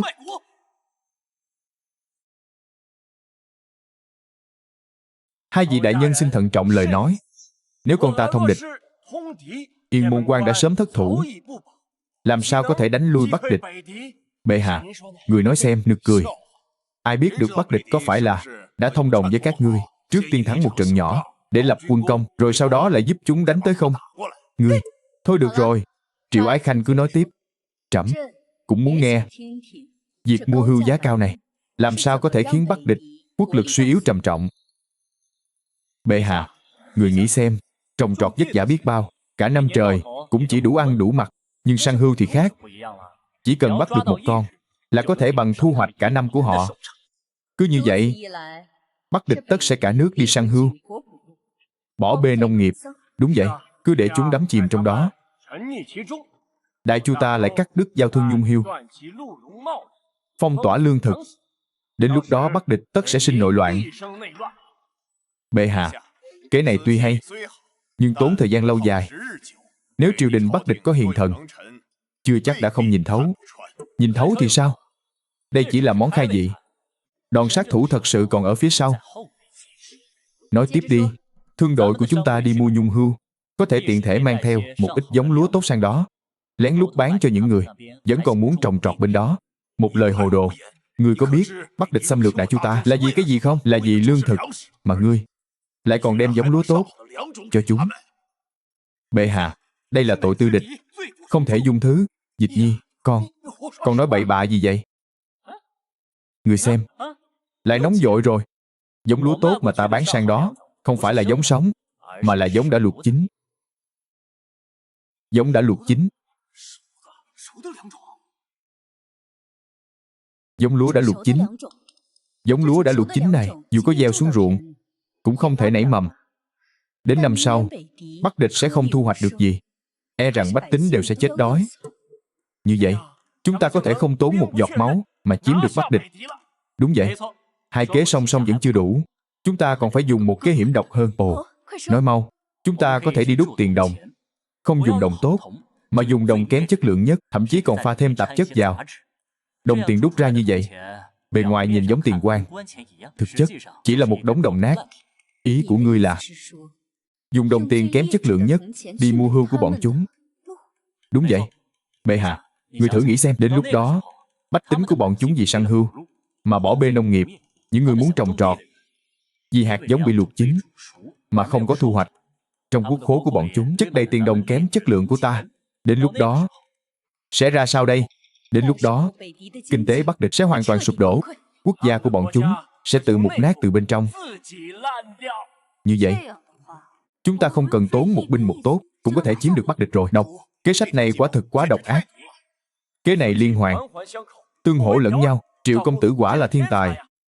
Bộ quyền pháp liên hoàn này đánh xuống, Bắc địch dù không diệt vong thì cũng sẽ nguyên khí đại thương. Ngươi quả thực không phải thứ tốt lành gì.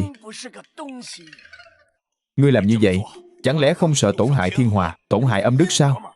Tổn hại thiên hòa, dù sao cũng không phải tổn hại ta. Ta có gì mà phải sợ? Hơn nữa, ta là vì bệ hạ mà phân ưu, vì đại chu mà mở rộng bờ cõi. Đây là chuyện đại sự tốt lành. Nói hay lắm. Bệ hạ, kế sách này, điểm mấu chốt là phải nhanh và bí mật. Mong bệ hạ lập tức thi hành. Chậm trễ sẽ sinh biến.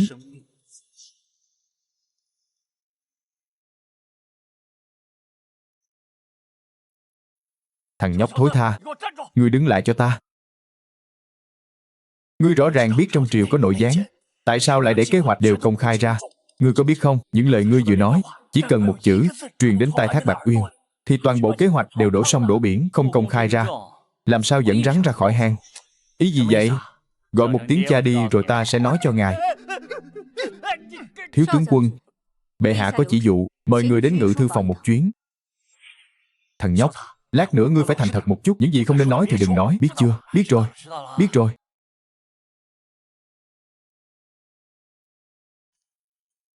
Bệ hạ, ngồi đi. Tạ ơn bệ hạ.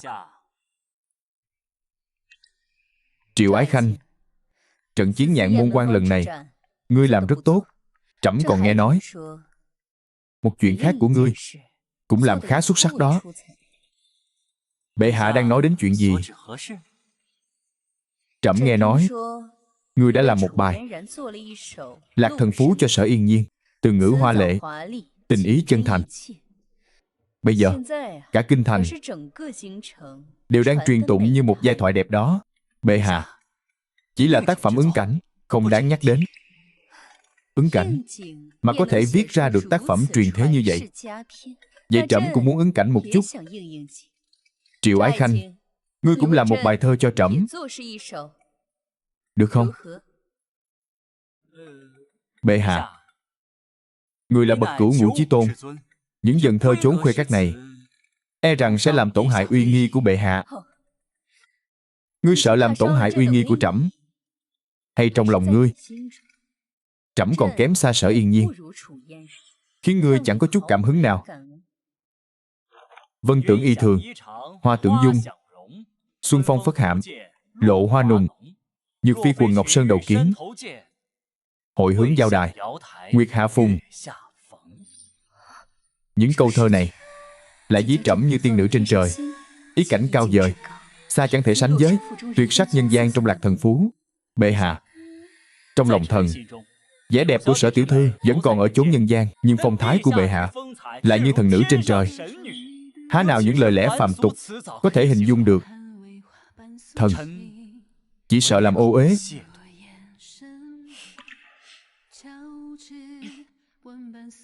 Lời lẽ hoa mỹ thật. Có kẻ truyền tin đến biên cảnh, trẫm đã biết, nhưng trẫm cũng lấy làm lạ. Người đã biết triều đình có nội gián, vì sao còn muốn đem những kế sách này bày tỏ hết ra? Thần nói ra những kế sách này, trên dưới triều đình ắt sẽ ngầm dậy sóng. Những kẻ trong lòng có quỷ, giờ phút này ắt sẽ như ngồi trên đống lửa, muốn đem tin tức này truyền ra ngoài. Ý ngươi là ngươi cố ý nói ra kế sách để bọn chúng hành động. Chỉ cần chúng ta ở các con đường thông đến Bắc Địch bố trí cấm quân và ám vệ, điều tra kỹ lưỡng, chúng ta ắt sẽ thuận theo manh mối, bắt được nội gián. Vậy dạng nhất bọn chúng thật sự truyền kế sách đến biên cảnh thì sao? Bệ hạ, đây là dương mưu. Dù Bắc Địch có biết, cũng khó lòng phá giải. Vì sao? Thứ nhất, với lợi lộc lớn ắt có kẻ liều mình. Dù triều đình Bắc Địch có hạ lệnh cấm mua bán, nhưng trước món lợi khổng lồ, lệnh cấm ắt sẽ như hư không. Thứ hai, hư hư thực thực. Hạt giống lương thực chúng ta bán sang, thật thật giả giả. Đến lúc đó, thật giả lẫn lộn, triều đình Bắc Địch làm sao có thể kiểm nghiệm từng thứ một. Thứ ba, tiền xấu đuổi tiền tốt. Đây là thiết luật kinh tế, trừ phi Bắc Địch bế quan tỏa cản, nếu không khó lòng phá giải. Được rồi, nói hay lắm.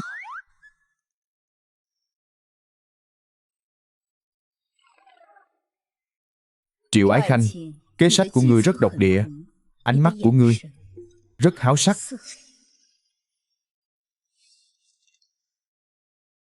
Trẫm đang nghĩ là nên dùng kế sách của ngươi trước để đối phó Bắc Địch, hay là đào mắt ngươi ra trước, ngâm vào rượu. Oan uổng quá. Bệ hạ, thần không phải háo sắc, vừa rồi là nhìn dao, tượng Phật ngọc trên ngực người, để cầu phúc sám hối đó ạ. Ngươi nói là đang nhìn tượng Phật ngọc trước ngực trẫm. Chính là vậy.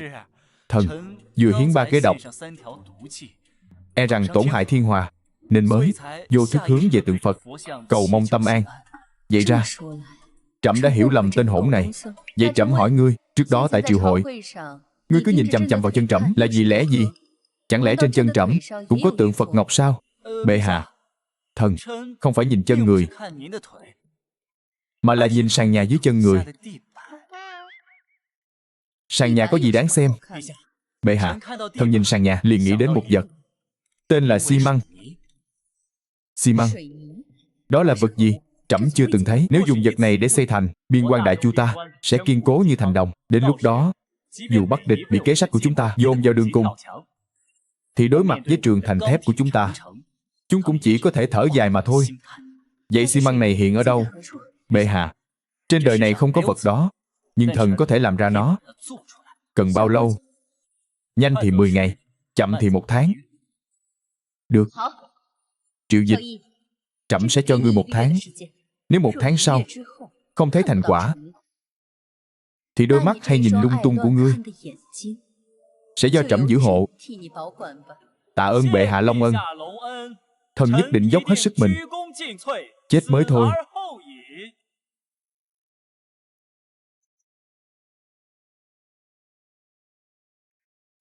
Tướng gia, tướng gia, tướng gia, chúng ta phải làm sao đây? Lão phu cũng không ngờ nhà họ Triệu lại có một kẻ không theo lẽ thường như vậy. Hôm nay hắn ở Kim Loan Điện hiến 3 kế độc đó. Tướng gia, người nghe xem, đó là kế tuyệt hậu. Nếu thật sự để hắn thi hành, Bắc địch tất nhiên sẽ tổn thất nặng nề. Đến lúc đó, Triệu Dịch chẳng phải sẽ được phong hầu bái tướng sao? Vậy những lão thần như chúng ta còn có chỗ đứng nào nữa? Hoảng loạn gì chứ? Kế sách của hắn dù độc đến mấy cũng cần có người thi hành. Quan trọng là thời gian. Chúng ta phải nhanh chóng trước khi Đại Chu hành động, gửi tin tức ra ngoài. Đã hiểu. Ta sẽ liên hệ Thượng Thư Tôn ngay để gửi tin tức ra ngoài.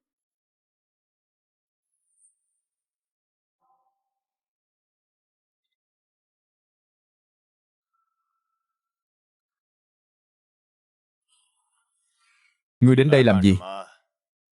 Quốc công gia, tiểu tử lần này đến là muốn cầu hôn.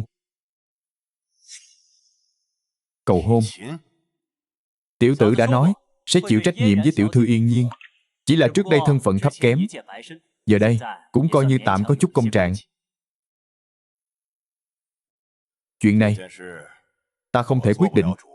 Ngươi tự mình đi nói với Yên Nhiên đi.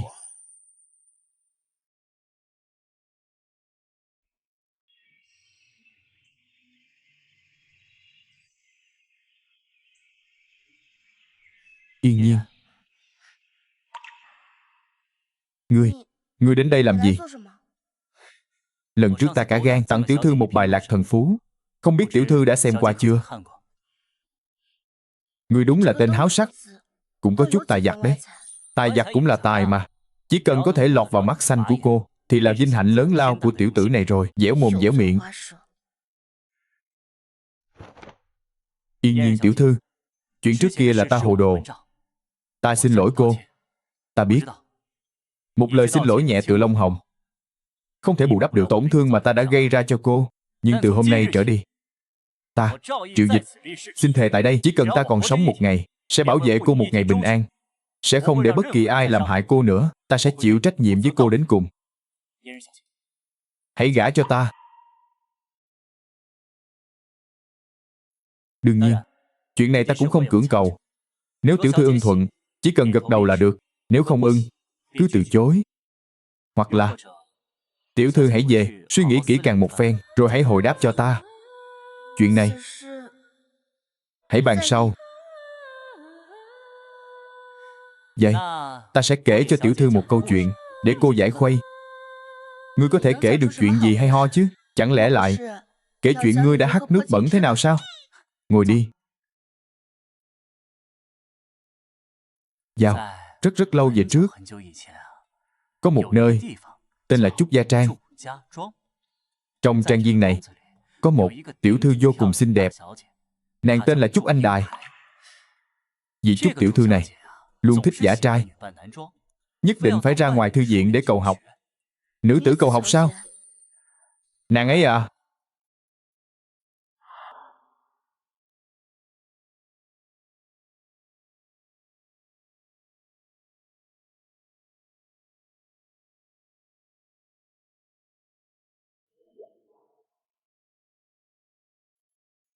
Cái Mã Văn Tài này ỷ thế hiếp người, cưỡng ép cưới Trúc Anh Đài. Lương Sơn Bá biết chuyện xong thì ưu sầu phẫn uất đan xen, tương tư thành bệnh. Sau đó thì lâm bệnh nặng không dậy nổi. Vậy sau đó thì sao? Sau đó à? Thời gian cũng không còn sớm nữa. Ta xin cáo từ trước. Hôm nay đã quấy rầy nhiều, mong tiểu thư thứ lỗi. Ấy, đợi đã. Ngươi Ngươi khi nào lại đến? Sao vậy? Đã không nỡ xa ta rồi sao? Ta chỉ là muốn biết câu chuyện tiếp theo thôi mà. Vậy thì cô hãy đến Triệu Phủ tìm ta đi.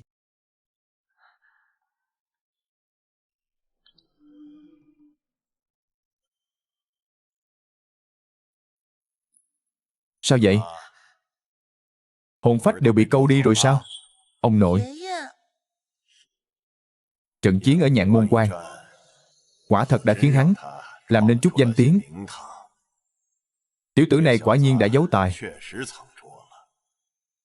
Nhưng yên nhiên, chuyện hắn đã làm với con khiến lòng ông vẫn cứ như bị gai đâm vậy.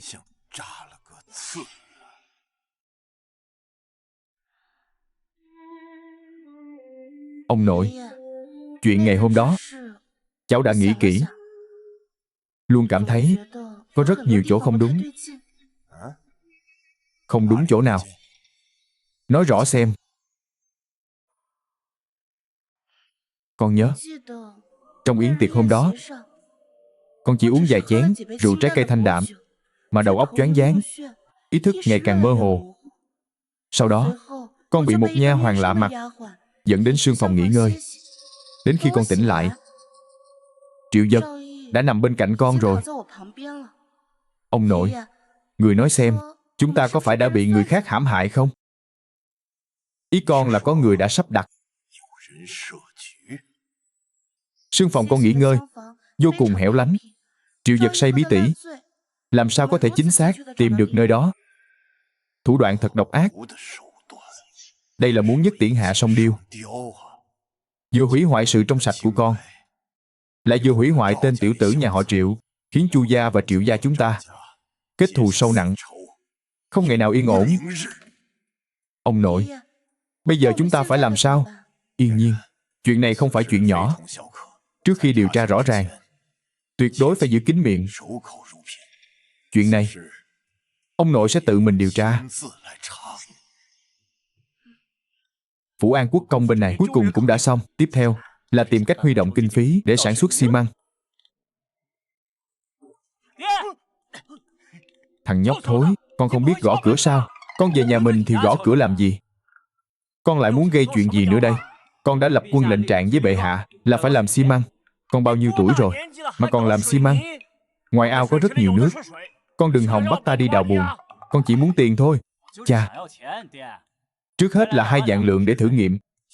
2 vạn lượng? Con nghĩ tiền của Triệu gia chúng ta là từ trên trời rơi xuống sao? Ta đã phải dọn dẹp mớ hỗn độn của con ở Bắc Cảnh, tốn bao nhiêu quân phí, con không biết sao? Bây giờ con mở miệng ra là đòi 2 vạn lượng. Lão tử sao lại sinh ra một đứa con phá gia chi tử như con chứ? Ta nói cho con biết, đừng nói 2 vạn lượng, mà 1 đồng tiền cũng không cho con. Tầm nhìn của cha có phải hơi hẹp rồi không? Con đang làm gì? Con đang làm việc cho bệ hạ, là để xây dựng cho Đại Chu một trường thành vững chắc. Nếu xi măng thành công, có lẽ cha sẽ được phong quốc công, cũng không thành vấn đề. Bây giờ cha gì 2 vạn lượng bạc còn con, mà bỏ lỡ cơ hội phú quý tột đỉnh, đến lúc đó cha có khóc cũng không kịp đâu. À, mà nói thêm nhé, nếu xi măng được sản xuất hàng loạt, thì có thể kiếm được rất nhiều tiền đấy. Đến lúc đó đừng nói 2 vạn lượng, mà là 20 vạn lượng, 20 vạn lượng hay hàng triệu lượng, thì cũng chỉ như trò đùa thôi. Cái này gọi là đầu tư. Đây là đầu tư dòng thiên thần. Tỷ suất lợi nhuận này là vài trăm đến hàng nghìn lần đấy. Cái gì vậy? Đầu tư gì? Cha nói xem có cho hay không? Nếu cha không cho, con sẽ vào cung ngay bây giờ để than nghèo với bệ hạ. Cứ nói phụ thân ta vì dõn dẹn 2 vạn lượng bạc mà làm lỡ đại kế quốc gia. Ngươi dám tự mình đến kho bạc mà lấy xong thì cút ngay cho ta. Ngươi cứ chờ mà làm quốc công đi. Đồ hỗn xược, thằng phá gia chi tử. 3 vị sư phụ, nghe nói các vị là những người ở khắp kinh thành có tiếng tăm nhất, thiếu tướng quân quá khen, đều là hư danh cả. Này, từ hôm nay trở đi, 3 vị đây chính là đội ngũ kiến thiết hàng đầu của Đại Chu ta, những kỹ sư trưởng. Làm việc cho ta, quy tắc không nhiều, không có gì khác, chỉ có một quy tắc. Chỉ cần làm tốt công việc, tiền bạc sẽ không thiếu. Mỗi người 100 lượng. 100 lượng ư? Đây chỉ là tiền đặt cọc. Chỉ cần các vị làm ra được xi măng, mỗi người có mặt ở đây, sẽ được thưởng bạc 500 lượng. Thiếu tướng quân cứ yên tâm, chúng ta nhất định sẽ làm công việc này thật hoàn hảo cho ngài. Đúng vậy, chỉ là chúng ta tiếp theo phải làm gì? Làm như thế nào?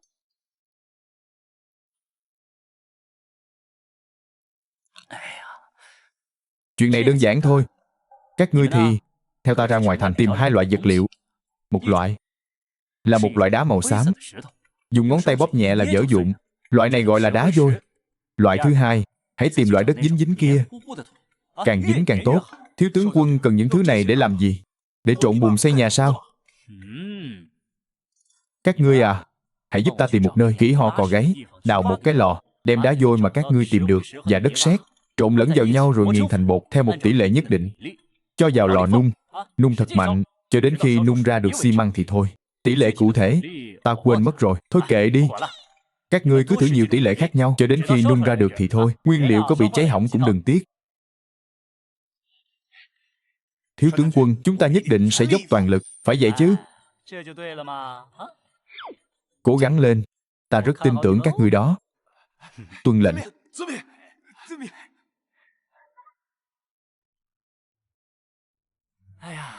Hôm nay không có việc gì, đến lầu xanh nghe hát.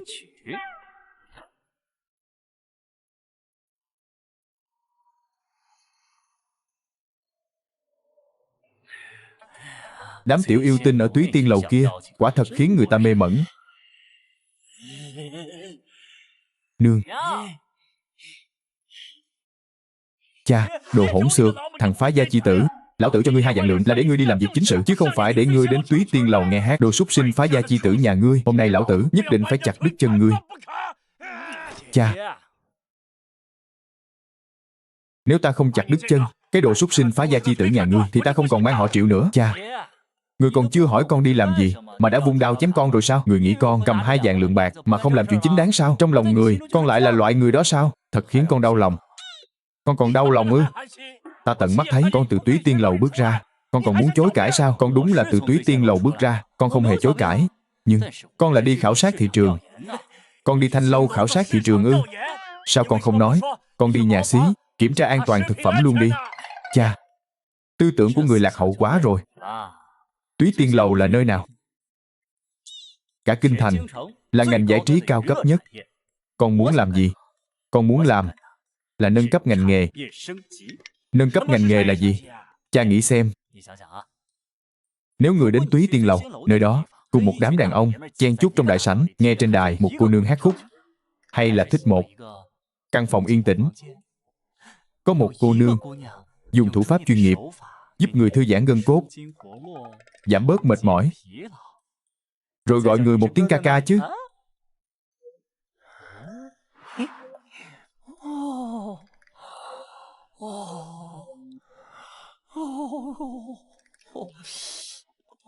Ca ca. Đương nhiên là gọi ca ca rồi. Được. Nương, người có nghe thấy không?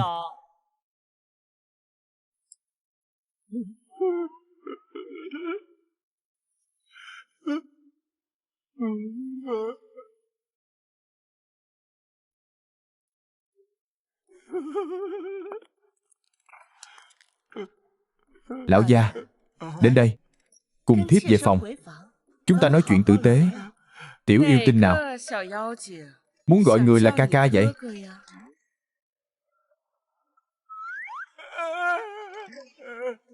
Ngươi đúng là đồ không ra gì. Đi.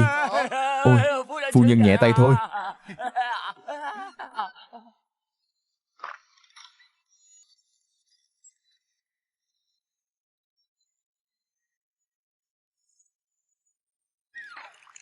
Thiếu tướng quân, thành công rồi. Thiếu tướng quân, thành công rồi. Chúng ta đã chế tạo ra xi măng. Thật hay giả? Thật đó. Để ta xem. Tốt. À, thứ này, một ngày có thể sản xuất bao nhiêu? Lò của chúng ta chỉ cần lửa không tắt, một ngày có thể nung ra hơn 1000 cân đó. Ôi chao, tốt. Tốt lắm.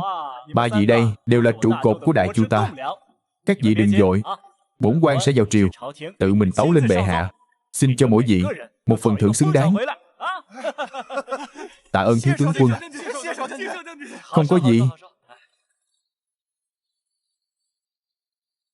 Thiếu tướng quân, ngài tìm bệ hạ vào giờ này, có chuyện gì gấp sao? Đại sự liên quan đến vận mệnh quốc gia. Vậy ngài cứ đợi ở đây, đợi bệ hạ xử lý xong việc tự khắc sẽ gọi ngài.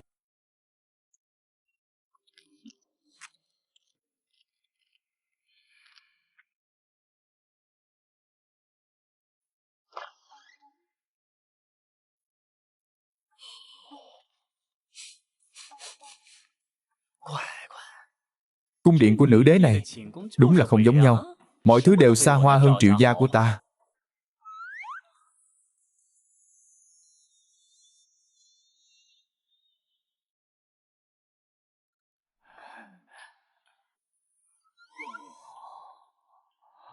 Ôi trời ơi!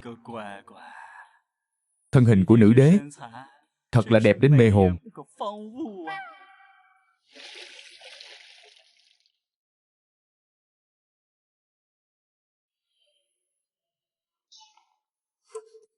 Ai đó? Bệ hạ, là thần.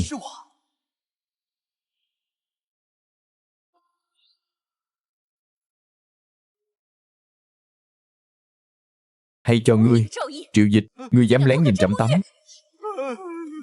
Bệ hạ, thần chỉ là vô ý.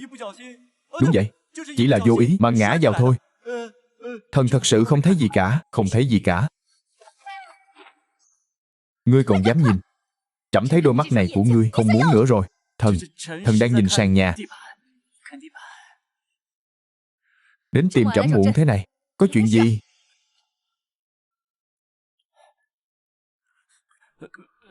Bệ hạ, thần đến để dâng bảo vật. Chỉ là một cục đá thối, sao có thể gọi là bảo vật? Bệ hạ, đây không phải là đá thường đâu. Nó gọi là xi măng. Xi măng. Đây chính là xi măng sao? Ngươi không phải nói cần nửa tháng sao? Sao lại làm xong nhanh thế? Đàn ông mà, lúc quan trọng thì phải nhanh. Bớt nói nhảm đi. Cái này, dùng thế nào? Dùng nó để xây dựng, kiên cố như bàn thạch. Dùng nó để lát đường, ngàn năm không hỏng.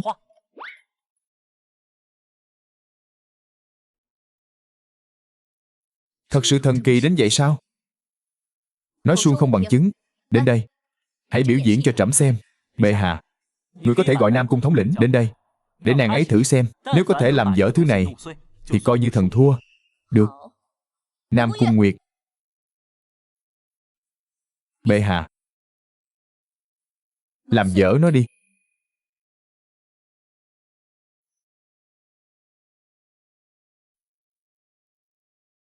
Ấy, Nam Cung thống lĩnh, cẩn thận đôi chân ngọc của nàng. Ấy, ngươi đừng có mà coi thường Nam Cung thống lĩnh. Võ nghệ của nàng ấy siêu quần, từng một cước đá gãy hổ dữ trong rừng đó. Cũng chỉ có thế. Ngài hãy nhìn kỹ xem, cái gì mới là thứ bị dở.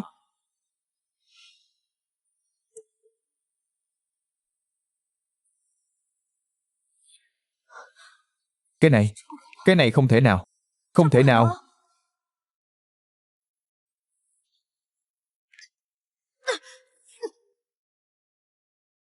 Đã nói dùng chân không được mà.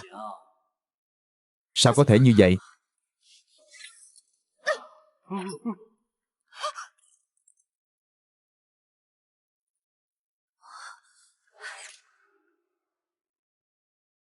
Triệu Dịch, xi măng này tốn bao nhiêu chi phí? Mỗi ngày sản xuất được bao nhiêu? Chi phí gần như bằng không. Sản lượng hàng ngày có thể đạt 1000 cân. 1000 cân. Tốt. Tốt. Quá tốt rồi. Triệu Dịch, ngươi lại vì trẫm, vì Đại Chu, lập nên công lao hiển hách.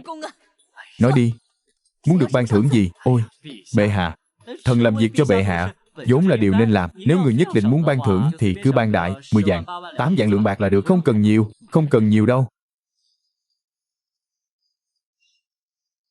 Nam Cung Nguyệt, ngươi lui xuống đi. Dân.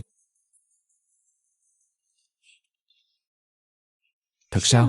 Triệu Ái Khanh, ngươi chỉ muốn bạc thôi sao? Nữ nhân này rốt cuộc là đang quyến rũ ta hay đang giăng bẫy ta? Bệ hạ nói đùa rồi. Có thể vì bệ hạ mà làm việc là phúc phận của thần. Thần nào dám? Vậy nếu đã như vậy, thôi vậy. Đừng mà bệ hạ. Sao người có thể như vậy chứ? Trẫm đùa ngươi thôi. Triệu Dịch nghe chỉ. Thần có mặt. Từ hôm nay, trẫm thăng ngươi làm chính tam phẩm công bộ thị lang. Chuyện xi măng, ngươi toàn quyền phụ trách. Trẫm muốn sớm thấy hiệu quả. Thần khấu tạ thiên ân của bệ hạ, quyết không phụ sự ủy thác của thiên hạ. Vì đại chu ta, cúc cung tận tụy, đến chết mới thôi. Thôi được rồi, bỏ cái bộ dạng đó của ngươi đi, bình thân đi. Bệ hạ, khẩn cấp 800 dặm, Hà Nam bị nạn châu chấu. Cái gì? Truyền chỉ của trẫm, lập tức triệu tập quan viên tam phẩm trở lên vào cung. Các ái khanh, Hà Nam xảy ra nạn châu chấu, vạn mẫu ruộng tốt bị hủy hoại, bách tính không có thu hoạch, hiện đã không còn lương thực để ăn. Các ái khanh có kế sách gì không? Đúng là trời giúp ta mà. Nếu mượn thiên tai này để lật đổ nữ đế, thì sau này triều đình này sẽ do ta định đoạt. Bệ hạ, xin lão thần nói thẳng, nạn châu chấu ở Hà Nam là điềm đại hung. Điều này rõ ràng là do thiên tử bất nhân, đức không xứng vị, chọc giận trời cao. Ý trời không thể trái, vì trời cao đã cảnh báo. Bệ hạ nên ban chiếu tự trách, tự kiểm điểm bản thân. Người nói bậy. Bệ hạ từ khi đăng cơ đến nay cần chính ái dân, sao lại đức không xứng vị? Đó là vì bệ hạ là nữ tử. Nữ tử nắm quyền, gà mái gáy sáng, đắc tội với trời cao. Đúng vậy. Chính vì vậy, trời cao mới giáng xuống nạn châu chấu, như một sự trừng phạt cho sự âm dương đảo lộn của đại chu ta. Một lũ hồ đồ. Nữ tử xưng đế, từ xưa đã có. Các ngươi mượn thiên tai để công kích bệ hạ, là muốn mưu phản sao? Thần không dám mưu nghịch. Thần và các vị quan khác một lòng trung thành chỉ vì Giang Sơn xã tắc. Nếu không phải bệ hạ thất đức, tại sao vừa đăng cơ 3 tháng, Hà Nam đã xảy ra nạn châu chấu? Nạn châu chấu từ xưa đã có, sao có thể đổ lỗi cho bệ hạ? Nhưng nạn châu chấu lần này ở Hà Nam không phải là châu chấu bình thường, mà là đại trùng. Chúng có lớp giáp đen đỏ cứng rắn, đau thương khó xuyên thủng. Đi qua đâu, cỏ cây không mọc được, còn để lại chất độc trên đất. Nếu không phải có kẻ chọc giận trời cao, làm sao xuất hiện tà vật này? Dù thật sự có kẻ chọc giận trời cao, thần thấy chưa chắc đã là bệ hạ. Rõ ràng là có gian thần trong triều, họa quốc ương dân, mới chọc giận trời cao. Theo cao kiến của Triệu Thượng Thư, chỉ cần bắt gian thần họa quốc ương dân này ra xử tội, thì nạn châu chấu này tự nhiên sẽ tiêu tan, phải không? Vốn dĩ là như vậy. Thanh trừ quân thần, chỉnh đốn triều cương, thiên phạt tự tiêu. Hay, Triệu Thượng Thư nói thẳng thắn, thâm minh đại nghĩa. Nếu đã như vậy, vậy xin Triệu Thượng Thư đại nghĩa diệt thân đi. Ngươi có ý gì? Bệ hạ, chư vị đồng liêu, cái kẻ họa quốc ương dân mà Triệu Thượng Thư nói, kẻ đã rước thiên phạt về, chính là con trai yêu quý của ông ta, Triệu Dịch. Cái gì? Cái gì? Tôn Đắc Trụ, ngươi là đầu bếp sao? Sao lại giỏi đổ lỗi thế? Bệ hạ, Trần Ngự Sử trước đây đã nói rồi, thủ đoạn mà Triệu Dịch dùng ở Biên Ải thật sự là âm hiểm độc ác, làm tổn hại thiên hòa. Chẳng phải trời cao nổi giận nên mới giáng xuống nạn châu chấu này sao? Đúng vậy. Bệ hạ, thần kiến nghị lập tức xử tử Triệu Dịch. Nếu không, e rằng nạn châu chấu sẽ không biến mất đâu. Nói bậy. Con trai ta đánh lui Bắc địch, giữ vững Nhạn Môn Quan, lại trở thành tội nhân của đại chu sao? Tôn Đắc Trụ, ngươi là tiểu tạp chủng, dám đào hố cho lão phu sao? Ta điên mất. Đủ rồi. Triệu Ái Khanh, ngươi nghĩ sao? Bệ hạ, thần muốn biết con trùng lớn đó trông như thế nào. Con trùng lớn đó có mẫu vật nào không? Bệ hạ, Hà Nam Châu Phủ đã gửi mẫu vật đến, thần sẽ đi lấy ngay.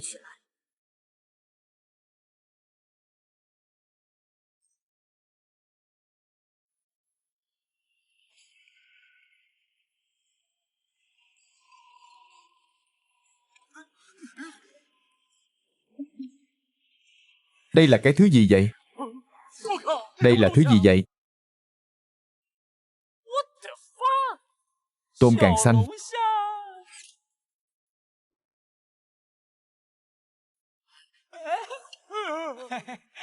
Tà vật này chưa từng nghe thấy.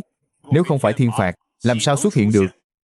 Bệ hạ, người xem thần sắc của Triệu Dịch, cứ như thể hắn nhận ra tà vật này vậy. Đúng vậy, điều này chứng tỏ vật này có liên quan đến hắn. Bệ hạ, thần quả thật nhận ra vật này. Thần còn một kế nữa, có thể khiến đàn châu chấu khổng lồ bị tiêu diệt hoàn toàn. Ngươi nghĩ mình là ai chứ? Ông nội ngươi đây không chỉ có thể khiến chúng biến mất, mà còn có thể giúp hàng triệu dân thường ở Hà Nam có cơm ăn. Hừ, khoác lác. Chẳng lẽ ngươi có thể biến ra lương thực từ hư không sao?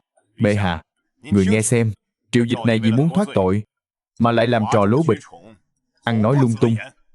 Triệu Dịch, trẫm cũng muốn biết, ngươi làm thế nào để khiến châu chấu biến mất và biến ra lương thực? Rất đơn giản. Ăn. Ăn.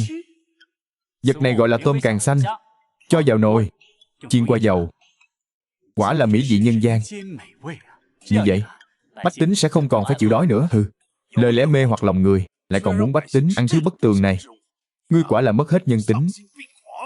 Đúng vậy, để bách tính ăn thứ này. Thể diện triều đình ở đâu? Đạo lý thánh hiền ở đâu? Triệu thượng thư, ngài dạy con thật tốt. Dám nói ra những lời đại nghịch bất đạo như vậy, tội đáng tru di. Thằng nhóc thối tha, ngươi nói bậy bạ gì vậy? Mau quỳ xuống tạ tội với bệ hạ đi. Tô đại nhân, rốt cuộc là thể diện triều đình quan trọng, hay là bụng của hàng triệu dân thường quan trọng? Họ đã bắt đầu ăn vỏ cây, rễ cỏ rồi, ngài còn nói với họ đạo lý thánh hiền gì nữa? Dù vậy, cũng không thể ăn bất cứ thứ gì, nếu không, có khác gì cầm thú. Thùng gạo nhà ngươi đầy ắp, ngươi đương nhiên nói chuyện không biết đau lưng. Hay là ngươi hãy quyên góp khẩu phần ăn một năm của gia đình mình đi, coi như là chia sẻ gánh nặng với quốc gia. Ngươi thật là ngụy biện. Sao? Lại không nói được gì rồi? Tô đại nhân, ta nói cho ngài biết thêm một điều nữa. Thứ này không chỉ có thể ăn, mà còn có thể dùng làm thuốc, hoàn toàn vô lý. Trong Thần Nông Bản Thảo Kinh hoàn toàn không hề nhắc đến nó. Thần Nông Bản Thảo Kinh có ghi chép hay không ta không biết, nhưng trong y thư gia truyền của Triệu gia chúng ta lại viết rõ ràng, vật này không chỉ có thể cường gân kiện cốt, mà còn có thể tráng dương bổ thận. Này, các vị đại nhân, ta thấy nhiều người trong số các vị đều sắc mặt tái nhợt, bước chân phù phiếm. Chắc là bình thường vì quốc gia mà lo lắng quá nhiều, làm tổn hại thân thể rồi. Tôm càng xanh này vừa hay có thể bồi bổ cho các vị. Ngươi mới cần, cả nhà ngươi đều cần. Thôi đủ rồi. Triệu Dịch, ngươi nói con vật này có thể ăn, làm sao chứng minh? Đúng vậy, nói suông không bằng chứng, khó khiến mọi người tin phục. Nếu như không chứng minh được, chính là khi quân phạm thượng, tội càng thêm nặng. Đơn giản thôi. Người đâu? Bắt nồi lớn lên.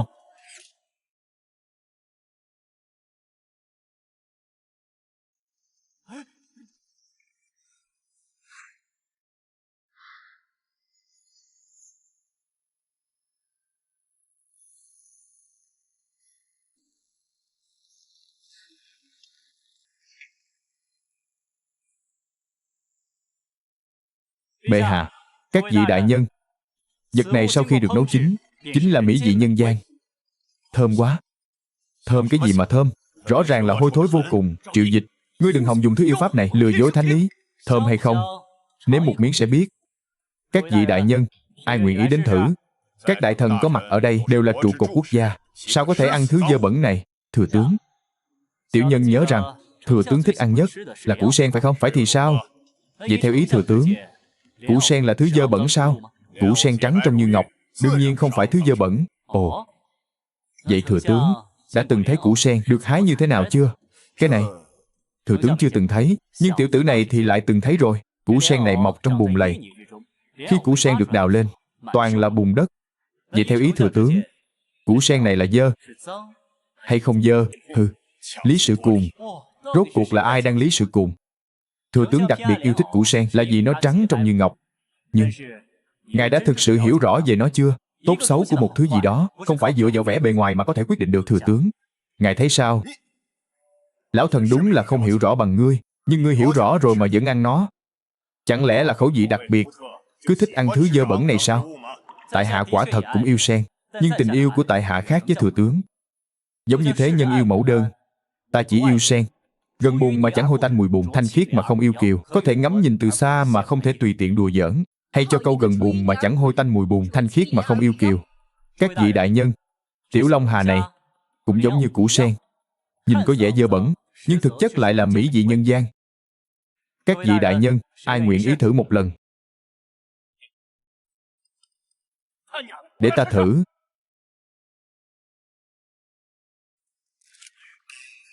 Đồ hỗn xược, vỏ cứng như vậy làm sao mà ăn được chứ? Chà, tiểu Long Hà này không phải ăn như vậy. Thịt của con Long Hà này chủ yếu ở phần đuôi. Tiểu tử, ta sẽ tin ngươi thêm một lần nữa. Thật là sảng khoái.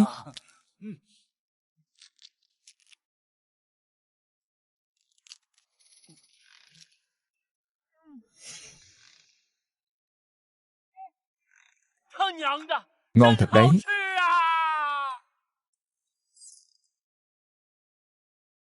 Diễn cũng khá giống đấy. Đúng vậy. Vật này kịch độc, sao có thể dễ dàng ăn vào? Ta thấy đây là hai cha con các ngươi diễn trò, diễn khổ nhục kế đó. Có phải diễn trò không? Ngươi nếm thử một miếng là biết nào. Nếm thử, đứng lại. Ngươi đừng qua đây, nếm thử. Ngươi đừng qua đây, nếm thử. Bỏ ra. Mau bỏ ra, đủ rồi. Trẫm sẽ nếm thử. Bệ hạ, dạng lần không được, người là nữ đế, sao có thể ăn thứ này? Bệ hạ, nếu chuyện này truyền ra ngoài sẽ tổn hại đến uy nghiêm của người. Vật này lai lịch bất minh, tùy tiện ăn vào e rằng sẽ có bất trắc. Bệ hạ, nếu vật này có thể giải nỗi khổ đói kém của bách tính đại chu ta, trẫm nếm thử thì có sao?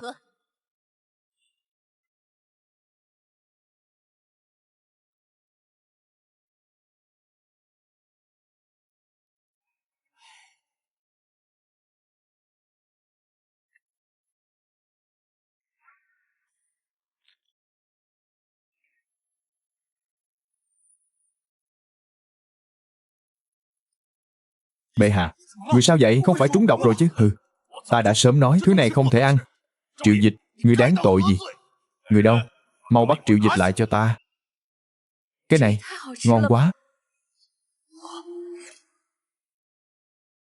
Vật này tươi ngon, da giòn, ngon hơn cả món ăn của Ngự Thiện Phòng còn khai vị hơn. Thế nào? Bệ hạ, hạ thần không hề nói quá chứ. Bệ hạ, thứ dơ bẩn này sao có thể?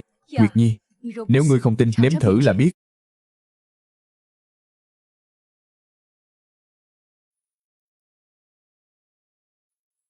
Cái này, ngon quá. Trẫm thân là quân vương một nước, chưa từng ăn món nào ngon như vậy. Cái này là gì chứ? Lần sau ta sẽ làm cho người món thập tam hương. Bệ hạ, thần cũng muốn nếm thử, để thử độc cho dân ta cũng lấy một con. Cho ta một con, ngon quá, ta cũng nếm thử. Đúng là mỹ vị nhân gian. Ngon thật, ngon. Các ngươi chú ý nghi thái, thật là thất lễ. Thừa tướng, thứ này thật sự rất ngon. Đúng vậy, đây quả là mỹ vị nhân gian. Ngươi cũng nếm thử một con đi. Thật sự ngon đến vậy sao? Tôn đại nhân, ngon lắm. Hay là nếm thử một con đi. Hôm nay ta dù có đói 3 ngày cũng không ăn thứ này.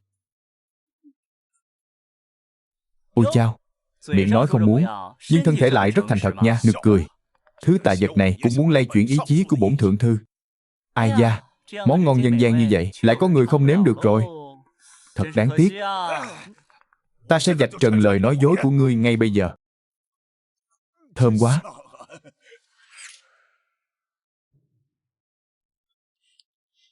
Công bộ Thị Lang Triệu Dịch giữa lúc quốc gia nguy nan, chẳng những dâng lên kế sách cứu dân, mà còn trong lúc bận rộn vì Đại Chu nghiên cứu ra một thần vật. Nguyệt Nhi, vật này tên là xi măng. Dùng nó xây thành tường thành biên quan Đại Chu ta sẽ vững như bàn thạch. Dùng nó lát đường, quan đạo Đại Chu ta sẽ một đường bằng phẳng. Trẫm đã lệnh Triệu Dịch toàn quyền phụ trách việc xi măng. Các bộ cần đảm bảo cung cấp tiền bạc và vật liệu. Trẫm muốn trong vòng nửa năm thấy được một con quan đạo xi măng mới và những bức tường thành, biên giới vững chắc. Dân. Bệ hạ, dạng lần không thể được. Trận chiến Nhạn Môn Quan tuy thắng, nhưng cũng khiến quốc khố trống rỗng, không còn tiền để đại hưng thổ mộc nữa đâu ạ. Đúng vậy, bệ hạ, dù là sửa đường hay xây thành đều là những con quái vật nuốt tiền. Bộ ta thật sự không thể lấy ra tiền được nữa.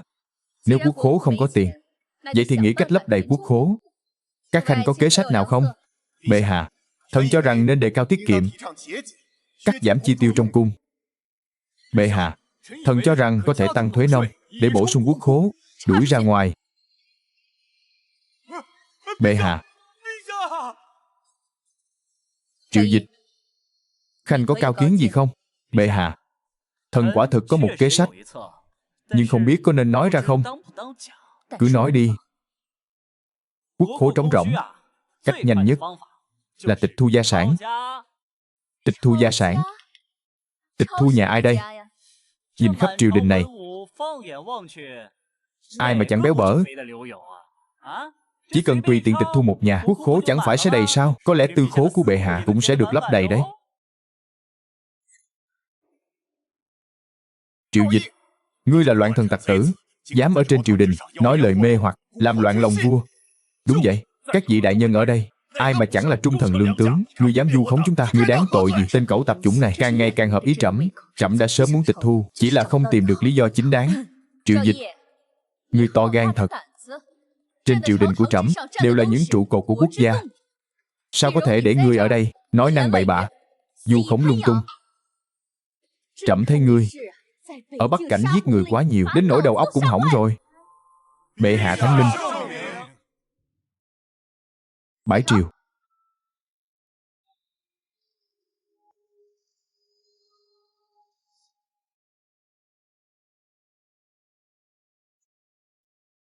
Điện hạ, đại chu cấp báo, nạn châu chấu ở Hà Nam đã được giải quyết. Là nữ đế đã hạ chiếu tự trách, hay là mở kho lương thực, tạm thời xoa dịu lòng dân? Không phải. Là Triệu Dịch hắn đã khiến dân chúng và toàn triều văn võ ăn hết lũ châu chấu đó. Ăn hết. Hay lắm. Triệu Dịch luôn hành sự khác thường. Những lão cổ hủ trên triều đình không ai phản đối sao? Còn nữ đế nữa, cứ để hắn làm càng sao? Bẩm công chúa, nghe nói loại côn trùng đó gọi là tôm càng xanh. Triệu Dịch đã dựng nồi xào nấu ngay tại chỗ, thực sự quá thơm. Sau khi nữ đế đích thân nếm thử, sau đó trăm quan tranh giành. Ngay cả người phản đối kịch liệt nhất ban đầu là Tôn Đắc Trụ, cuối cùng cũng phải thốt lên thật thơm. Biến thiên tai thành yến tiệc, xoay chuyển tình thế nguy nan. Thật thú vị. Thật khiến bản cung ngày càng tò mò. Không chỉ là đầu óc của hắn, mà còn cả gan của hắn rốt cuộc là làm bằng gì? Và cả lưỡi của hắn nữa. Nếm thử, sẽ có vị gì? Lui xuống đi, tiếp tục theo dõi Triệu Dịch này. Ngoài ra, hãy mang về cho bản cung một ít côn trùng từ Hà Nam. Bản cung cũng muốn nếm thử tôm càng xanh này rốt cuộc có vị gì?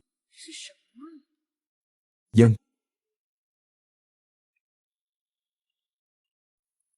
Bệ hạ, nói đi, làm sao để tịch thu gia sản? Bệ hạ, tịch thu gia sản là một nghệ thuật, phải tìm một lý do chính đáng. Trực tiếp ra tay thì chẳng khác gì cường đạo, sẽ gây ra sự phản kháng của tất cả mọi người. Lý do này trẫm đã tìm cho ngươi rồi.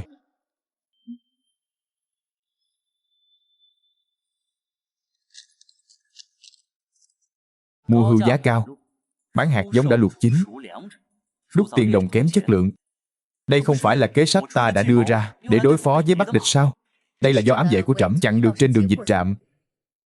Ngươi đoán không sai. Bọn chúng đã không thể kiềm chế được nữa. Ai đã gửi thư? Người trong phủ Tôn Đắc Trụ. Hay lắm. Tôn Đắc Trụ đường đường là hộ bộ thượng thư, túi tiền của quốc gia, lại dám ăn cây táo rào cây sung. Nam Cung Nguyệt, thuộc hạ có mặt, ngươi hãy dẫn cấm quân bao vây phủ Tôn gia, bắt tất cả mọi người trong nhà hắn, đem giam vào thiên lao, giám sát nghiêm ngặt. Dân. Khoan đã. Sao vậy? Bệ hạ, ngươi nghĩ rằng chỉ cần bắt Tôn Đắc Trụ một mình là có thể ổn định triều cục sao? Vậy ngươi nghĩ nguyên nhân triều cục bất ổn là do đâu? Là do thừa tướng. Chuyện ở Nhạn Môn Quan tuyệt đối không phải do một mình Tôn Đắc Trụ có thể thành công. Hơn nữa, lão già này quá đáng lắm rồi. Hắn đổ lỗi thiên tai lên đầu bệ hạ. Hắn đã có ý đồ mưu phản. Bệ hạ, Người nên trừ khử hắn ngay lập tức. Nếu không, sau này sẽ khó mà tiến bước. Thừa tướng Dương Đức Pháp là lão thần do tiên đế để lại, muôn sinh cố cựu khắp triều đình. Trẫm không muốn động đến hắn. Hơn nữa, người này lão mưu thâm hiểm, làm việc kín kẽ không kẽ hở. Bao năm qua đã làm không ít chuyện dơ bẩn, nhưng hắn luôn có thể tự mình thoát khỏi mọi liên lụy, chưa bao giờ để lại bất kỳ sơ hở nào trên mặt nổi. Triệu Dịch, ngươi hãy nghĩ cho trẫm một kế sách tồi tệ, một kế sách có thể khiến hắn vĩnh viễn không thể ngóc đầu lên được. Bệ hạ, những kế sách thần dân lên người đều là những thượng sách an bang xã tắc hạ phu vạn dân, là lương sách ngàn đời, sao lại gọi là kế sách tồi tệ? Thôi được rồi, mau nghĩ đi. Nếu có thể lật đổ Vương Đức Pháp, ngươi muốn gì? Trẫm cũng sẽ đồng ý với ngươi.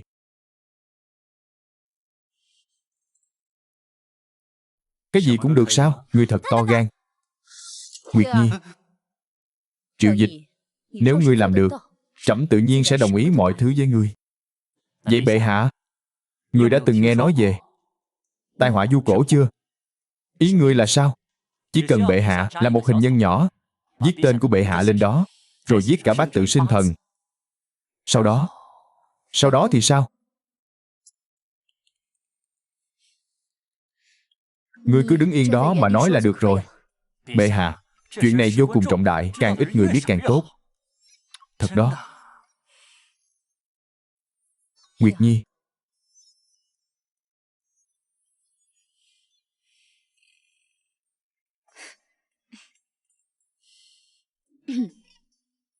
ngươi đúng là không phải thứ tốt lành gì. Bệ hạ, tâm thần có hơi đen tối một chút, nhưng trong lòng thần chỉ có người thôi. Nam Cung Nguyệt, thuộc hạ có mặt. Chuyện hình nhân cứ giao cho ngươi làm. Hãy nhớ, phải làm thật sạch sẽ, không được để lại bất kỳ dấu vết nào. Thuộc hạ đã rõ, thần sẽ đi làm ngay.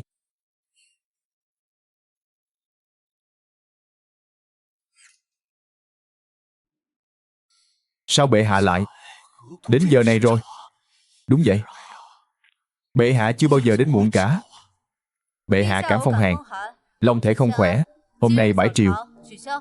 Các vị đại nhân, xin hãy trở về. Bệ hạ đang yên đang lành, sao lại bị bệnh được? Không phải là do ăn mấy con côn trùng đó chứ? Không thể nào.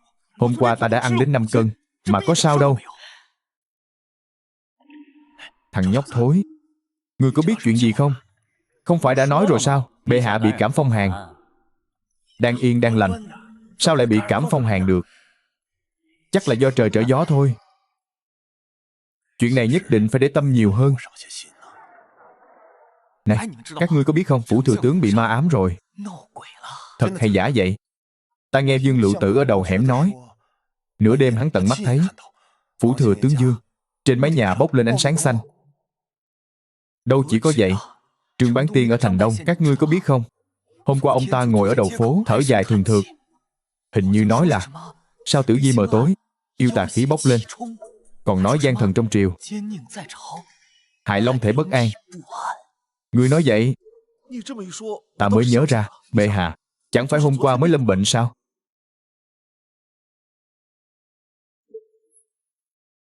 Cái gì mà ánh sáng xanh, quỷ hỏa? Đây rõ ràng là nhắm vào lão phu. Thừa tướng, việc này phải làm sao đây? Lời đồn lan truyền có đầu có đuôi.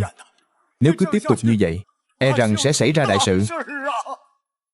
Chuẩn bị kiệu, lão phu muốn vào cung diện kiến bệ hạ.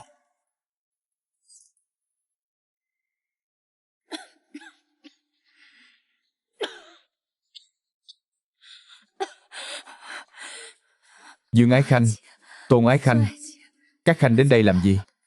Bệ hạ long thể không khỏe, thần và các quan lo lắng khôn nguôi, đêm không ngủ được. Đúng vậy, bệ hạ, người nhất định phải giữ gìn long thể. Đại chu này không thể thiếu người. Trẫm không sao. Chỉ là trẫm lâm bệnh. Việc triều chính đành nhờ Dương thừa tướng vậy. Bệ hạ, Thị Lan bộ công Triệu Dịch cầu kiến Tuyên. Ôi trời, tóc của ta. À không, Dương thừa tướng. Ôi, Tôn thượng thư, ngài cũng ở đây sao? Ôi chao, bệ hạ vừa lâm bệnh, các ngài đã đến rồi. Tấm lòng này thật sự cảm động trời đất. Chia sẻ nỗi lo với bệ hạ là bổn phận của thần tử. Không như một số người chỉ biết dùng lời lẽ sắc bén. Đa tạ Dương thừa tướng đã chỉ dạy. Kẻ tiểu bối còn trẻ người non dạ.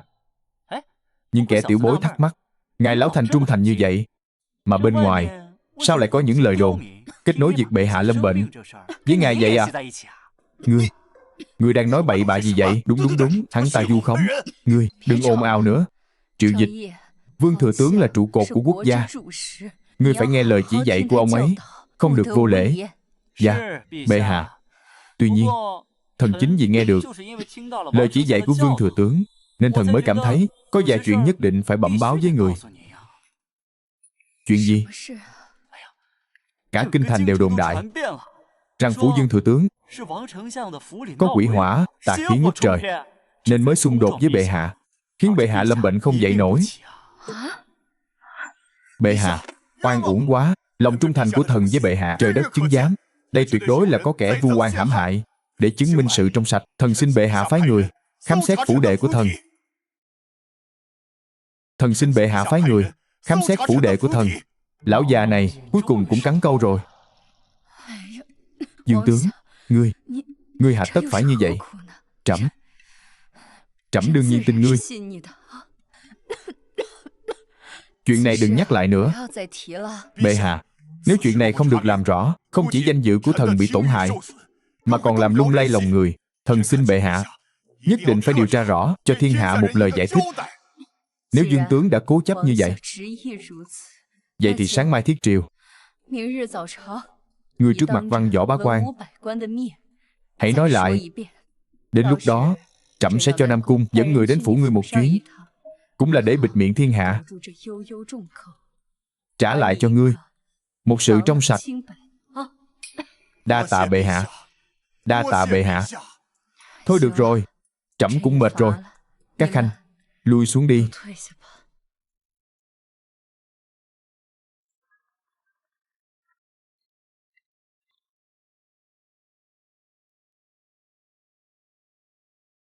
Bệ hạ, họ đi rồi.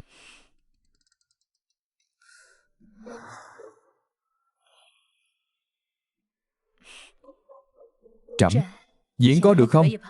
Bệ hạ, diễn xuất của người mà không đi hát tuồng thì quả là một tổn thất lớn của giới hí kịch. Tiếp theo, chỉ còn chờ ngày mai thôi.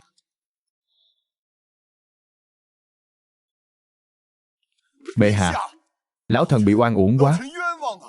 Lòng trung thành của lão thần với bệ hạ trời đất chứng giám. Thế mà giờ đây lại có kẻ gian tung tin đồn vu khống lão thần xúc phạm long thể. Lão thần để chứng minh sự trong sạch xin cấm quân vào phủ khám xét. Khám xét phủ thừa tướng. Tướng thừa tướng này thật sự quan sao? Ta thấy lão Dương này khóc thảm thiết thật, không giống giả vờ. Ngươi biết cái quái gì chứ? Chuyện này nhất định có uẩn khúc, mong bệ hạ minh xét. Thánh chỉ đến.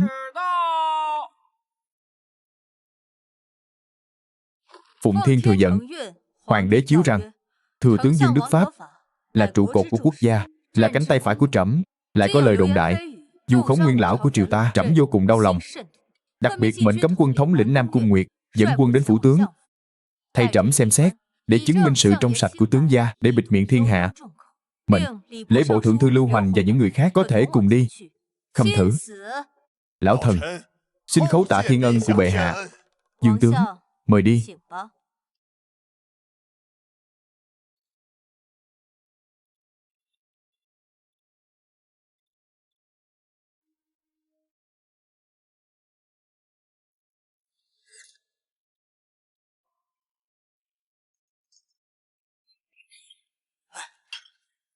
Không có gì, nhẹ tay thôi. Nhẹ tay thôi. Xem bên này. Ta nói Nam Cung thống lĩnh đã gần như phá nát nhà tướng gia rồi mà chẳng có gì cả. Xem ra tướng gia quả nhiên trong sạch. Nam Cung thống lĩnh. Thống lĩnh, thuộc hạ đã tìm thấy cái này trong gối của Dương tướng. Cái này, trên này lại viết tên nữ đế.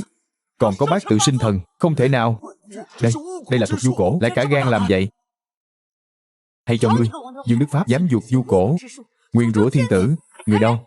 Lập tức bắt giữ, tống vào thiên lao.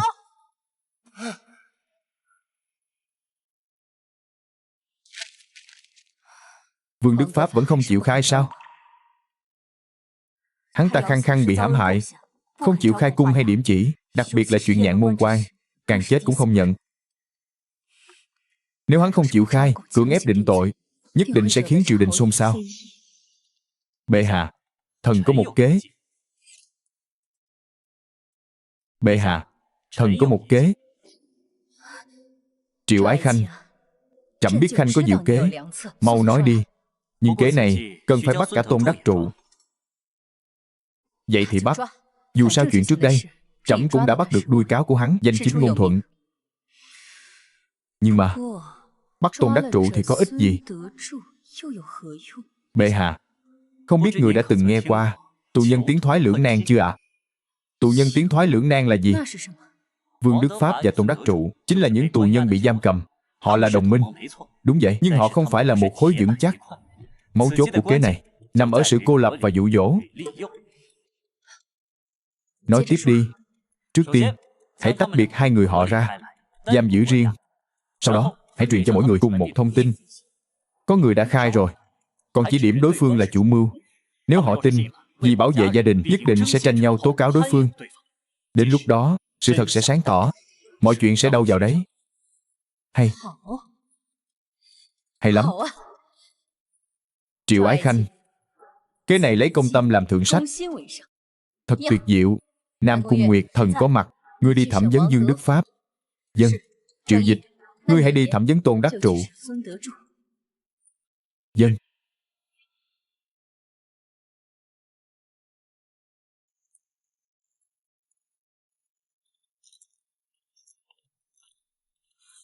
Đại nhân, phạm nhân đã được dẫn đến. Lui xuống đi, dân. Ồ, Tôn đại nhân, mời ngồi. Triệu Dịch, ngươi lại muốn giở trò gì nữa? Người quen gặp lại, trà nước đạm bạc bày tỏ tấm lòng. Tôn đại nhân đừng căng thẳng, mời ngồi xuống nói chuyện.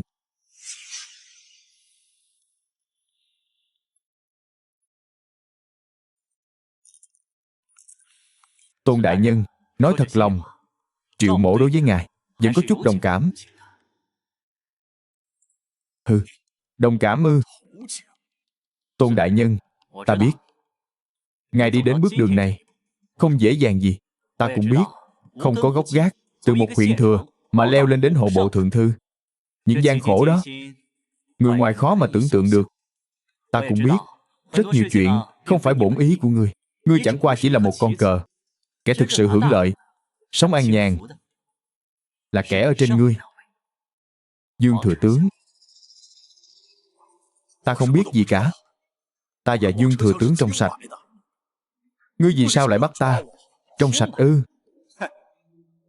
Quân tình ở Nhạn Môn Quan, ngài tiết lộ thật đúng lúc. Ngươi vu khống. Ngươi có chứng cứ gì? Chứng cứ?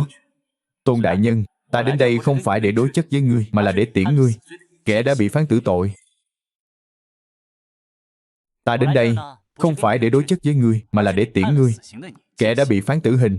Không có chứng cứ, ngươi dựa vào đâu mà định tội ta? Ta không có chứng cứ. Tôn đại nhân, ngươi đoán xem, Vương thừa tướng ở phòng bên cạnh sẽ nói gì đây? Ồ, Vương Đức Pháp đã nói rồi. Hắn nói, việc tiết lộ quân tình, thông đồng với địch, bán nước đều là do một mình ngươi làm. Ngươi là chủ quan bộ hộ. Việc điều động tiền lương, binh giáp, văn thư qua tay ngươi là nhiều nhất. Hắn nói đều là ngươi giấu hắn làm. Hợp tình hợp lý mà. Không, điều này không thể nào. Dương thừa tướng, hắn sẽ không nói như vậy. Tôn đại nhân, ngươi tỉnh lại đi. Bây giờ là lúc sinh tử, không phải lúc các ngươi ở triều đình chia bạc nữa. Gia tộc họ Vương trăm miệng ăn, tất cả đều muốn sống. Còn ngươi, phu nhân của ngươi, con gái của ngươi, thật đáng thương. Thôi, Tôn đại nhân, chúng ta không nói chuyện này nữa. Ăn uống đi. Đây là bữa cuối cùng của ngươi rồi. Không, không, không, không. Hắn nói không đúng. Ngươi nghe ta nói. Tôn đại nhân, không kịp nữa rồi. Ăn xong chuẩn bị lên đường đi. Không, những gì hắn nói, ta biết còn nhiều hơn hắn. Ngoài lần ở Nhạn Môn Quan đó, còn có chuyện ngươi và Sở Yên Nhiên. Ta sẽ nói hết cho ngươi. Chỉ cầu bệ hạ khai ân, tha mạng cho vợ con ta. ghi lại. Ta và Dương Đức Pháp ngầm cấu kết, bán quan tước, tham ô nhận hối lộ.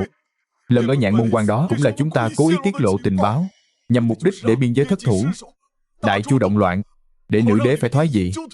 Chỉ cần nàng thoái vị, chúng ta có thể đón Trấn Nam Dương lên ngôi. Vậy lần ta say rượu và xảy ra chuyện với Yên Nhiên đó, cũng là do các ngươi làm sao? Tại sao vậy? Gia tộc Triệu chúng ta và Trấn Nam Vương không hề có ân oán, vì hắn muốn làm hoàng đế. Mà gia tộc Triệu và gia tộc Sở là hai trụ cột lớn của quân đội, là chướng ngại trong mắt hắn. Trấn Nam Dương muốn Triệu gia và Sở gia kết thù, tốt nhất là để hai nhà tương tàn lẫn nhau, không chết không thôi. Như vậy, quân đội sẽ đại loạn. Đến lúc đó khởi binh, chẳng phải dễ dàng hơn sao? Ra là vậy. Thật là tính toán hay. Ta còn một nghi vấn cuối cùng. Ngươi và Dương Đắc Pháp, một người là thừa tướng, một người là hộ bộ thượng thư, rõ ràng đã là bậc quyền thần, vì sao còn cam tâm làm chó cho Trấn Nam Dương? Bởi vì bệ hạ có lỗi. Lỗi gì? Người muốn cải cách, người muốn khoa cử. Bọn ta những kẻ bảo thủ này, sớm muộn gì cũng bị người thanh trừng. Trấn Nam Dương thì khác. Hắn hứa với bọn ta, chỉ cần hắn đăng cơ, sẽ phong Dương Đắc Pháp làm quốc công, đời đời thế tập. Còn ta sẽ là thừa tướng kế nhiệm. Đến lúc đó, thiên hạ này vẫn là của sĩ tộc bọn ta. Thiên hạ là của thiên hạ bách tính, không phải của một mình bệ hạ, càng không phải của đám sĩ tộc các ngươi. Tôn Đắc Trụ, ngươi cũng xuất thân hàng môn. Ngươi cũng từ tầng lớp thấp nhất mà lăn lộn bò lên. Ngươi còn nhớ không? Ngươi trước kia trong căn nhà dột nát, gặm bánh bao, đọc sách thánh hiền, trong lòng nghĩ gì không? Ngươi không nhớ. Ta nhớ. Ta từng đọc sách lược thuở thiếu thời của ngươi. Ngươi từng viết: vì thiên địa lập tâm, vì sinh dân lập mệnh, nguyện bách tính an cư, nguyện tứ hải thái bình. Khi đó ngươi còn biết vì sao mà đọc sách. Còn bây giờ thì sao? Ngươi vì chút tư dục nhỏ nhoi mà thông đồng với địch bán nước, khiến cho tướng sĩ Đại Chu ta uổng mạng. Những sách thánh hiền ngươi đọc, dạy ngươi như vậy sao? Đó là vì sinh dân lập mệnh sao? Nếu năm xưa không có người thưởng thức ngươi, dù sách lược của ngươi có hay đến đâu, cũng không có ngày được vinh hiển. Bệ hạ muốn cải cách, muốn mở khoa cử, chính là gì? Để cho những hàng môn tử đệ như các ngươi có ngày được vinh hiển. Nhưng các ngươi thì sao? Vì chút quyền lợi nhỏ nhoi trong tay các ngươi mà cấu kết với Phiên Dương, gây rối triều cương, suýt chút nữa đẩy Giang Sơn Đại Chu vào cảnh chiến hỏa. Nợ máu chồng chất, giết bao nhiêu cho xuể. Các ngươi cũng xứng bằng thiên hạ sao? Không, không. Đừng nói nữa. Ta không phải là người. Ta có lỗi với bệ hạ. Ký tên điểm chỉ đi.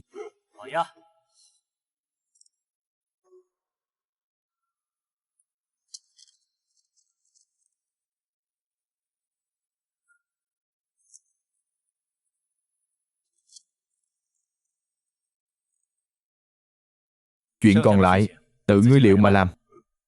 Đừng để hắn chết. Tuân lệnh.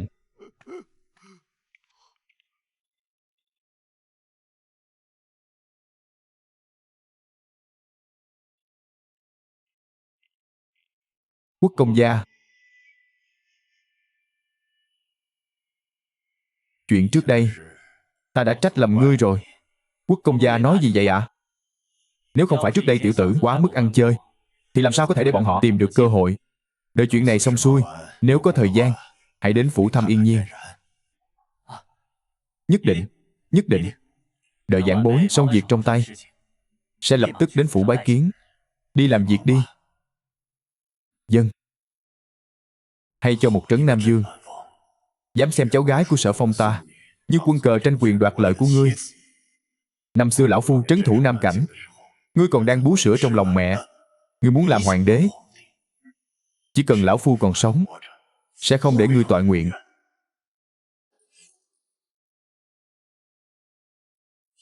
Hay cho một Trấn Nam Dương, từ khi An Quốc công thoái vị, trẫm đã để hắn trấn thủ Nam Cảnh. Trẫm chưa từng bạc đãi hắn, mà hắn lại dám mưu phản. Triệu Dịch, ngươi nói xem, giờ phải làm sao? Bệ hạ, thần nghĩ Trấn Nam Dương nắm giữ 30 vạn binh mã, không thể khinh suất hành động. Việc cấp bách lúc này vẫn là ổn định triều cục trước.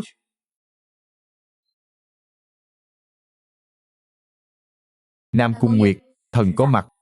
Thừa tướng Dương Đức Pháp, hộ bộ thượng thư Tôn Đắc Trụ, tham ô hối lộ, thông đồng bán nước, đem bọn chúng tống vào đại lao, chờ ngày xử trảm. Toàn bộ gia quyến, bất kể nam nữ già trẻ, đều bị lưu đày. Tài sản gia đình đều bị tịch thu, sung vào quốc khố. Rõ. Triệu Ái Khanh, thật không ngờ cái cẩu biện pháp này của ngươi lại khiến trẫm không tốn một giọt máu mà hạ được Vương Đức Pháp. Đều là bệ hạ diễn quá chân thật. Nếu không thì lão già đó làm sao có thể mắc câu ấy. Không cần khiêm tốn. Nếu không phải nhờ kỳ mưu của ngươi, trẫm còn không biết sẽ bị hắn kìm kẹp đến bao giờ. Nói đi, ngươi muốn phần thưởng gì? Bệ hạ, người trước đây đã hứa rồi. Thần muốn gì cũng được.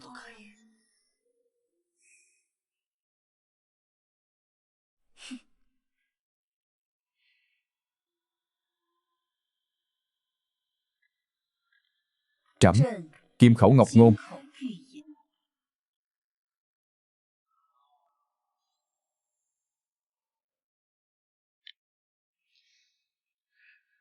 Nói đi. Lúc này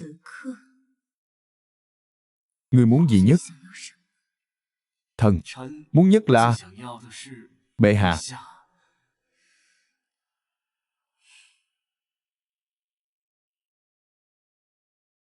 Cho thần đi tịch thu gia sản.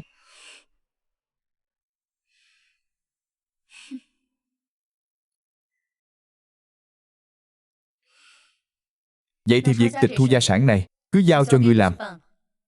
Dân.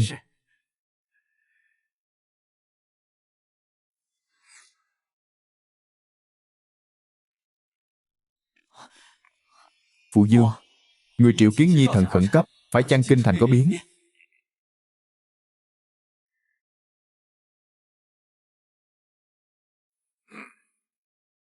Đâu chỉ là biến. Ngươi tự xem đi.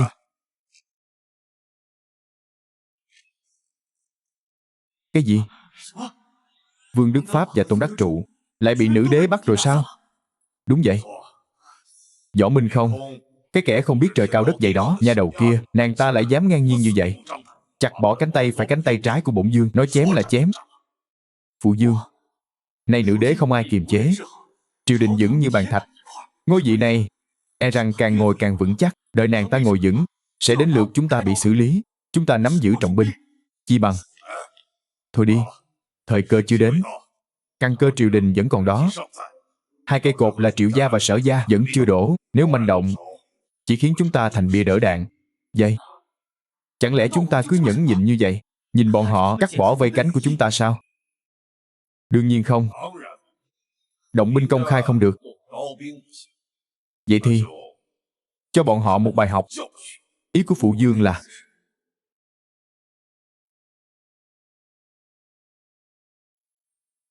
Phụ Dương muốn lợi dụng Nam Nhạc.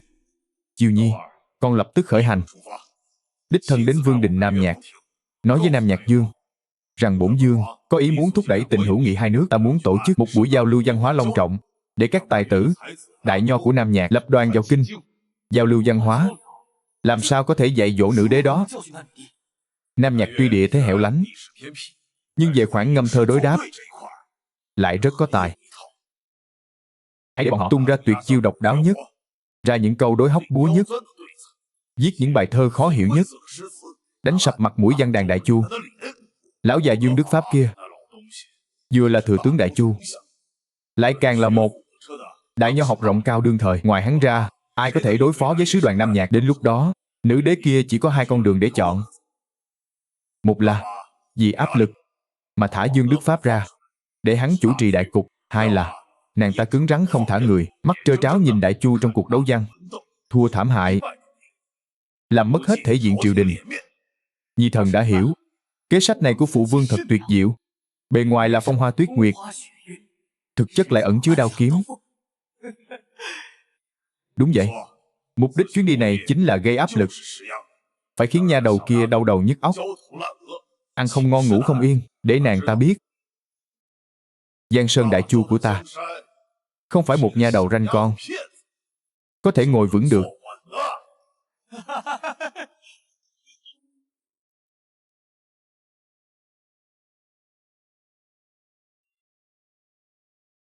Công chúa, mật thư của trấn Nam Dương Vũ Đức.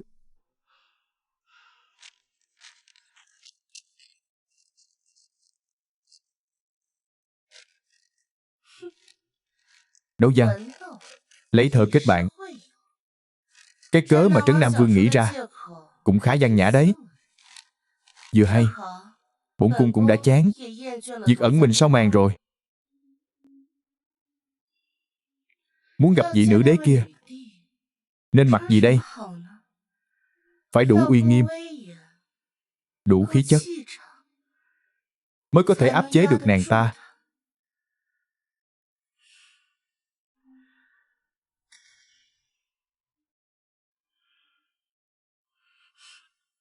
Quan trọng hơn là phải gặp được người ta ngày đêm mong nhớ. Triệu Thị Lan.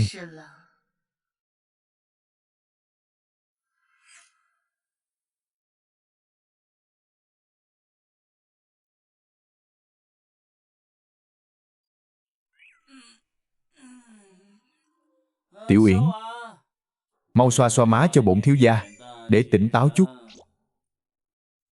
Sao hai bên lại không giống nhau vậy? Trời đất ơi, Yên Nhiên, Triệu Dịch, chàng có phải mỗi sáng đều như vậy không? Ta không có. Ta cứ tưởng là gối đầu. Gối đầu. Chàng, ta đánh chết chàng tên háo sắc này. Đánh chết chàng, đừng đánh chết chàng. Đừng đánh nữa, đừng đánh nữa. Nàng có nói lý lẽ không vậy, cô nãi nãi? Ai mà biết sáng sớm bước vào, lại là nàng chứ. Chàng còn nói nữa, ta hảo tâm hảo ý sáng sớm đến thăm chàng, mà chàng lại ngủ như heo vậy, gọi mãi không tỉnh. Sợ chàng bị lạnh, hảo tâm đắp chăn cho chàng, mà chàng lại dám. Đánh chết chàng, đừng đánh nữa.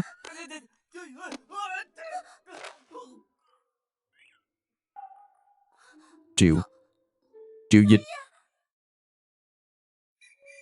Triệu Dịch. Triệu Dịch. Chàng đừng dọa ta. Triệu Dịch, chàng tỉnh lại đi.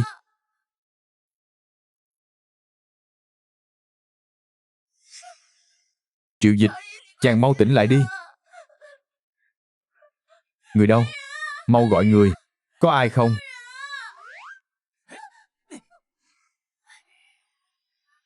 Buông ta ra. Tên hỗn này, buông ta ra. Nếu còn động đậy, ta sẽ hôn nàng đó. Sao nàng lại đến tìm ta sớm vậy? Nhớ ta sao? Chuyện lần trước của chàng vẫn chưa kể xong mà. Muốn nghe chuyện sao? Gọi một tiếng ca ca nghe thử xem nào. Chàng không gọi, vậy thì cứ để nó mục nát trong bụng đi. Chàng vô lại. Ca ca, ngoan lắm. Chàng đừng nghĩ nhiều. Ta chỉ muốn nghe chuyện thôi. Lần trước kể đến đâu rồi? Kể đến Mã Văn Tài cưỡng ép Trúc Anh Đài. Lương Sơn Bá cuối cùng lâm bệnh nặng, học máu mà chết. Trúc Anh Đài vào ngày xuất giá, kiệu hoa đi ngang qua mộ Lương Sơn Bá. Đột nhiên cuồng phong nổi dậy, mộ phần nứt ra. Trúc Anh Đài liền nhảy vào trong. Sau đó xuất hiện một đôi bướm nhỏ vô cùng xinh đẹp.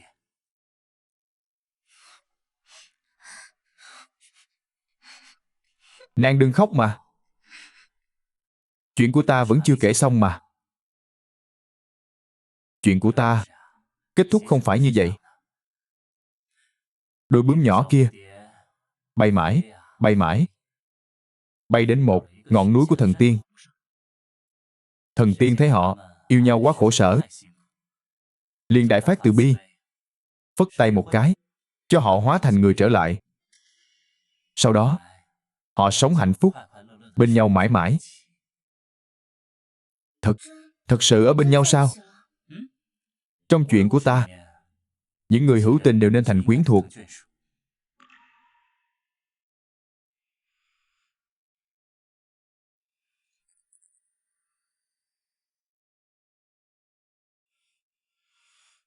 Hiếu, Thiếu gia, ta có phải đến không đúng lúc không? Thiếu gia, ta có phải đến không đúng lúc không? Ngươi đến rất đúng lúc, mau đặt thiếp xuống.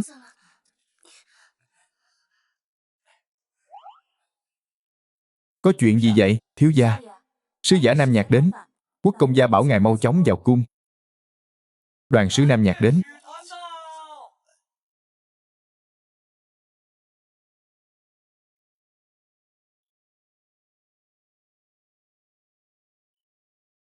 Nam Nhạc công chúa Liễu Như Yên bái kiến đại chu nữ đế bệ hạ. Bình thân. Liễu công chúa, lần này đến đại chu ta có việc gì? Chúng ta ngưỡng mộ phong thái thượng quốc đại chu đã lâu, ngẫu nhiên có một vế đối trên, trăm mối không thể giải. Muốn thỉnh chư vị giải đáp. Nói ra nghe thử. Vọng Giang lâu vọng Giang lưu. Trên vọng Giang lâu ngắm dòng sông chảy. Lầu sông ngàn năm, dòng sông ngàn năm.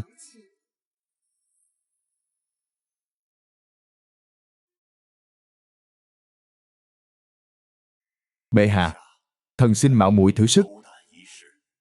Chuẩn tấu.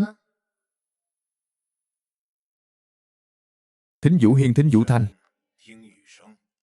Trong thính Vũ Hiên nghe tiếng mưa rơi. Hiên mưa một thời, tiếng mưa một thời. Cách thức thì đúng rồi, chỉ là ý cảnh vẫn còn kém xa. Ai cũng nói Đại Chu là thiên triều thượng quốc, nhưng vế đối này lại toát ra một vẻ nhỏ nhen. Trình độ văn nhân Đại Chu chẳng lẽ chỉ có vậy thôi sao? Còn ai muốn đối nữa không? Bệ hạ, thần xin mạo muội tiến cử. Vế đối này khí tượng hùng vĩ, đối trượng tinh xảo, phi đại nho không thể giải. Hiện giờ e rằng chỉ có thỉnh vương thừa tướng từ thiên lao ra mới có thể đối được. Đúng vậy, dương tướng là văn đàn thái đấu, giải đối tuyệt này phi ông ấy không ai khác. Thỉnh thừa tướng, trừ một Dương Đức Pháp ra, chẳng lẽ Đại Chu ta cả triều văn võ thật sự không ai có thể đối được với đối này sao? Xem ra văn đàn quý quốc quả thực là không có người kế tục. Hay là bệ hạ vẫn nên hạ mình, mời thừa tướng ra thì sao? Ngươi chỉ là một vế đối với dẫn thôi, cần gì Dương Đức Pháp đó?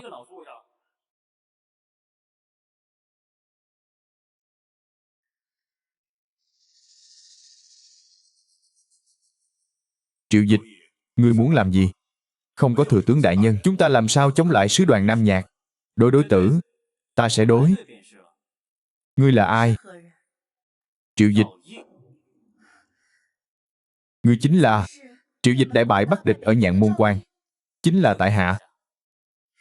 Triệu công tử vẫn thích hợp đi tạt nước bẩn hơn. Còn việc múa bút làm thơ không hợp với ngươi đâu. Những vế đối mà các ngươi đưa ra, trong mắt ta còn đơn giản hơn cả tạt nước bẩn.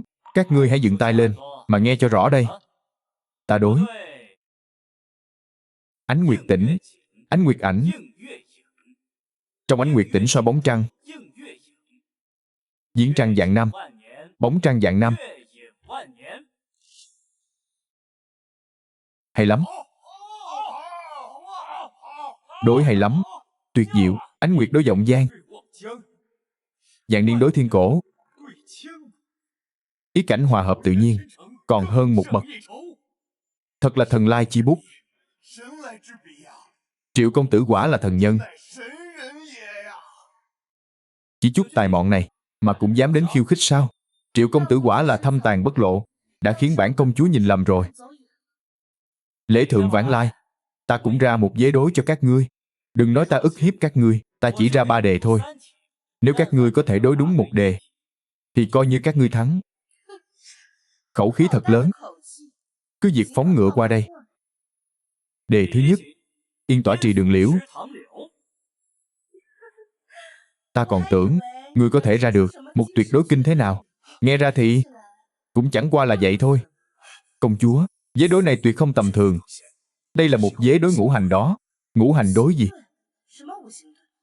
Công chúa nhìn xem, bộ thủ của chữ yên là hỏa, tỏa là kim, trì là thủy, đường là thổ, liễu là mộc. Mấy chữ này vừa dặn hội tụ kim, mộc, thủy, hỏa, thổ ngũ hành muốn đối được. Bộ thủ của mỗi chữ đều phải tương ứng với ngũ hành, ý cảnh cũng phải phù hợp. Cái này làm sao đối đây? Cái này làm sao đối đây? Yếu kém vậy sao? Vậy thì ta ra đề đơn giản hơn. Nghe rõ đây. Tịch mịch hàng song không thủ quả. 7 chữ này đều có bộ miên mái nhà, thật là diệu. Không chỉ toàn là bộ miên, mà còn phải có ý cảnh cô độc. Đề này ra thật là hay. Vẫn không được sao? Vậy hôm nay tiểu gia tha cho các ngươi một lần. Ra một đề mà trẻ con 3 tuổi cũng có thể đối được. Họa thượng hà hoa, hòa thượng họa. Dễ đối này có ý nghĩa gì sao? Ngươi hãy đọc ngược lại một lần xem. Họa thượng hòa hoa, hà thượng họa. Họa thượng hà hoa, hòa thượng họa. Đọc xuôi đọc ngược đều như nhau. Đây lại là hồi văn liên. Ngươi quá tài giỏi. Các ngươi không phải tự xưng là đối xuyên tràng sao? Sao một vế cũng không đối được? Cái này, câu chữ đọc xuôi đọc ngược đều như nhau. Cái này thật sự là thuộc hạ không đối được. Công chúa, những vế đối này thật sự quá xảo quyệt. 3 đề mà một đề cũng không trả lời được. Văn nhân nam nhạc các ngươi chỉ có chút tài mọn này thôi sao? Ngươi đối tử chẳng qua là trò chơi chữ nghĩa. Tính là gì chân tài thực học? Thi từ ca phú mới là bản lĩnh thật sự. Ngươi dám so tài không? Có gì mà không dám? Trần lão,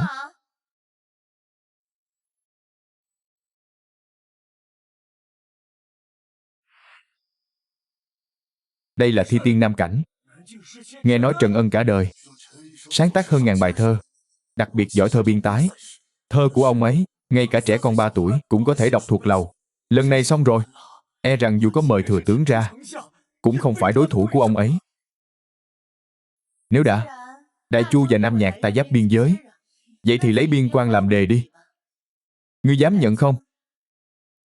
Mỹ nhân ra đề, há nào dám không nhận. Nếu tại hạ đây thắng rồi, không biết công chúa điện hạ có thể nể mặt uống một chén trà không? Đợi ngươi thắng rồi hãy nói lời ngông cuồng. Thơ biên tái này là thứ khảo nghiệm công phu và khí phách nhất. Nếu làm không tốt, chẳng khác nào vô bệnh rên rỉ. Đúng vậy, thơ biên quan là khảo nghiệm trải nghiệm. Triệu công tử này, tuy thông minh, nhưng dù sao cũng còn trẻ. Hay là đổi đề khác đi. Vật nhi, thơ biên tái là sở trường của Trần Ân. Dù con tài hoa hơn người, cũng không phải đối thủ của hắn. Hay là con tạm tránh mũi nhọn. Đổi đề khác. Vững vàng từng bước mới là thượng sách. Để ta tránh mũi nhọn của hắn ư? Hắn chẳng qua chỉ dựa vào mấy bài thơ sáo rỗng ở chốn thôn quê hẻo lánh mà kiếm chút hư danh thôi. Chẳng phải là ếch ngồi đáy giếng sao? Hắn cũng xứng để ta tránh mũi nhọn ư? Nghe nói ngươi giỏi nhất là thơ biên tái. Ôi, thật trùng hợp, tiểu gia đây cũng giỏi thơ biên tái. Hôm nay ta sẽ đánh vào sở trường của ngươi. Hôm nay ta sẽ cho ngươi biết thế nào là kim qua thiết mã, thế nào là khí thôn sơn hà, thế nào là biên tái tuyệt xướng. Thế nào là biên tái tuyệt xướng? Ngươi hay cho một kẻ cuồng vọng không biết trời cao đất dày. Lão phu hôm nay muốn xem ngươi có bản lĩnh gì mà dám nói lời ngông cuồng. Hãy cho bọn chúng thấy thế nào là phong cốt của văn nhân. Hừ. Hoàng sa vạn lý tiếp vân thiên, cô thành nhất đạo tỏa lan yên, túc tốt quy tâm huyền minh nguyệt, Trường Anh tại thủ vệ càn khôn. Hay, bài thơ này có phong cốt, có khí phách. Quả thực là tác phẩm thượng thừa. Khó đối quá. Cái tên cẩu tạp chủng này, chơi đối chữ thì giỏi, còn làm thơ thì sao? Triệu công tử, đến lượt ngươi rồi. Nếu không làm được, hãy sớm nhận thua đi. Công chúa điện hạ, ngươi muốn ta thua đến vậy sao? Chẳng lẽ là sợ ta thắng rồi, không biết phải làm sao để ở riêng với ta sao? Ngươi nói bậy bạ gì vậy? Mau làm thơ đi.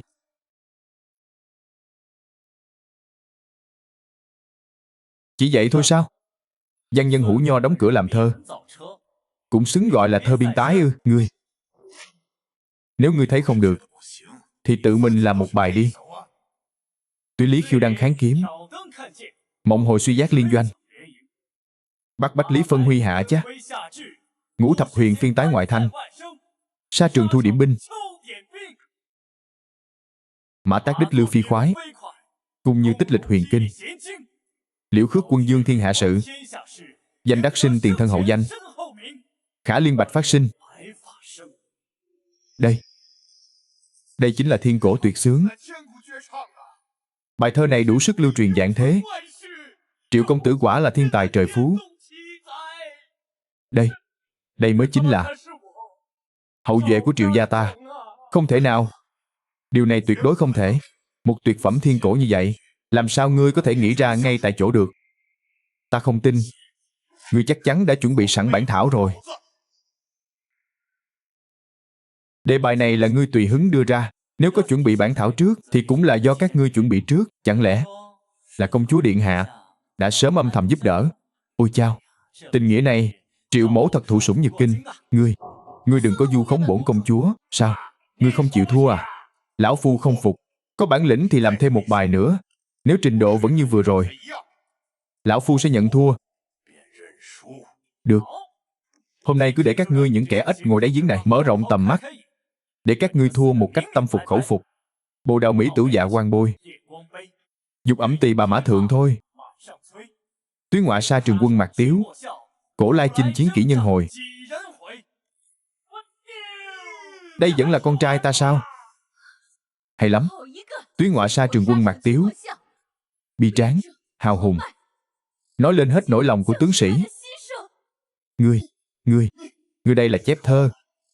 Đây là bài thơ lão phu viết từ những năm tháng đầu đời, được cất trong rương, là bản thảo không truyền ra ngoài. Hôm nay ngươi dám ở trên Kim Loan Điện mạo nhận là tác phẩm của mình. Đúng vậy, Trần lão chính là thi tiên nam cảnh, cả đời thơ phú chất chồng.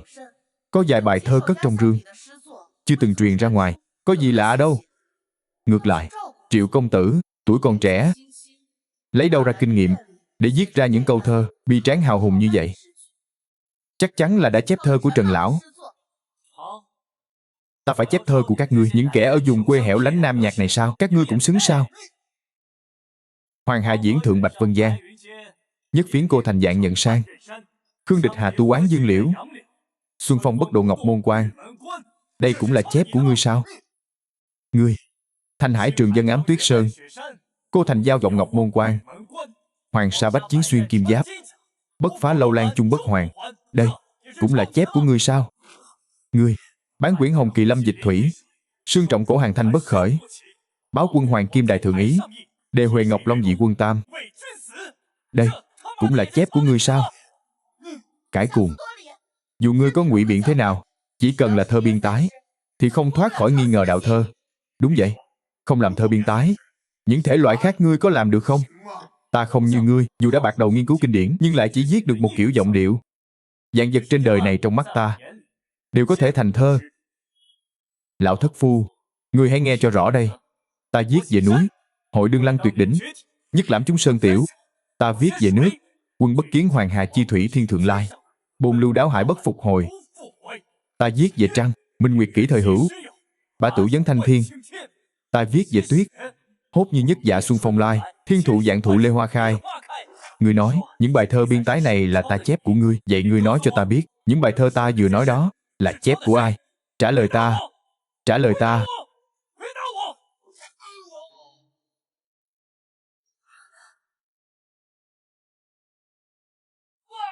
Gì cơ?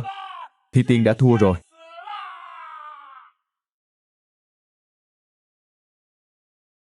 Hay lắm, hay lắm, các ngươi thật là diệu kế. Bệ hạ, tài tử Nam Nhạc hẳn là đã nhận thua rồi. Liễu công chúa, sứ đoàn Nam Nhạc của người, còn lời nào để nói nữa không?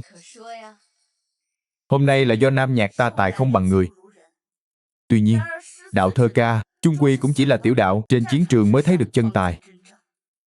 Bệ hạ, thần xin cáo từ. Hay cho câu trên chiến trường mới thấy chân tài, chỉ sợ rằng tướng sĩ quý quốc trên chiến trường đầu rơi máu chảy, chỉ là đang làm áo cưới cho kẻ khác mà thôi. Huống hồ công chúa là bậc mỹ nhân, hương tiêu ngọc nát trên chiến trường, há chẳng đáng tiếc sao? Ngươi có ý gì? Liễu công chúa, hoàng đế đại Chu bệ hạ nhân đức, nguyện kết thiện duyên với láng giềng, nhưng hôm nay ta thấy Nam Nhạc lầm lè gây hấn, không tiếc mời cả thi tiên, cũng muốn làm nhục thể diện đại Chu ta. Liễu công chúa, hành động này của các người rốt cuộc là vì quốc bản Nam quốc, hay là để mở đường cho một số kẻ? Triệu công tử nói đùa rồi. Nam Nhạc ta hành sự tất nhiên là vì lợi ích quốc gia. Dám hỏi Liễu công chúa, nếu hôm nay đại Chu ta và Nam Nhạc vì chuyện hôm nay mà binh đao tương kiến, đánh cho cả hai cùng tổn thương, ai sẽ là kẻ hưởng lợi? Là địch binh phương Bắc, hay Khương Hồ phương Tây, hay là Trấn Nam Dương trấn giữ Nam cảnh nước ta? Nếu như chỉ có Nam Nhạc ta và đại Chu đánh nhau thì tất nhiên sẽ lưỡng bại câu thương. Nhưng nếu ta và Trấn Nam Dương liên thủ, khi đó đại Chu các ngươi làm sao chống đỡ? Liên thủ xuất binh, nghe thật là chuyện tốt đẹp tày trời. Nhưng ta hỏi ngươi, Nam cảnh là sào huyệt của Trấn Nam Vương, là căn cơ phát tích của hắn. Dù hắn có ngồi lên long ỷ này, hắn có chịu đem đất rồng của mình dâng cho người khác sao? Bọn chúng đang lợi dụng ngươi làm bia đỡ đạn. Ngươi thử tưởng tượng xem, nếu hắn bắt tiến thành công, ngồi vững Giang Sơn, kẻ đầu tiên hắn thu thập chính là các ngươi. Đến lúc đó, đại quân hắn Nam hạ lấy cớ thu phục đất đai đã mất, danh chính ngôn thuận, lại còn tiện thể thu phục lòng dân. Còn Nam Nhạc các ngươi chẳng qua chỉ là giả tràng xe cát biển Đông, chỉ là một tên hề mà thôi. Triệu Dịch, ngươi đừng có nói lời hù dọa. Tại sao không thể là Nam Nhạc ta làm ngư ông? Không thể là ta đợi các ngươi và Trấn Nam Dương đánh cho lưỡng bại câu thương, rồi lại một mạch huy binh bắc tiến sao? Làm ngư ông? Chắc hẳn Liễu công chúa khi đặt chân vào kinh thành, ngay từ khoảnh khắc đầu tiên đã nhận ra sự khác biệt của thành trì này rồi chứ. Có gì khác biệt? Công chúa, con đường lát đá dưới chân so với trước đây quả thật khác biệt. Phải, con đường này rất cứng và bằng phẳng. Đây gọi là đường xi măng.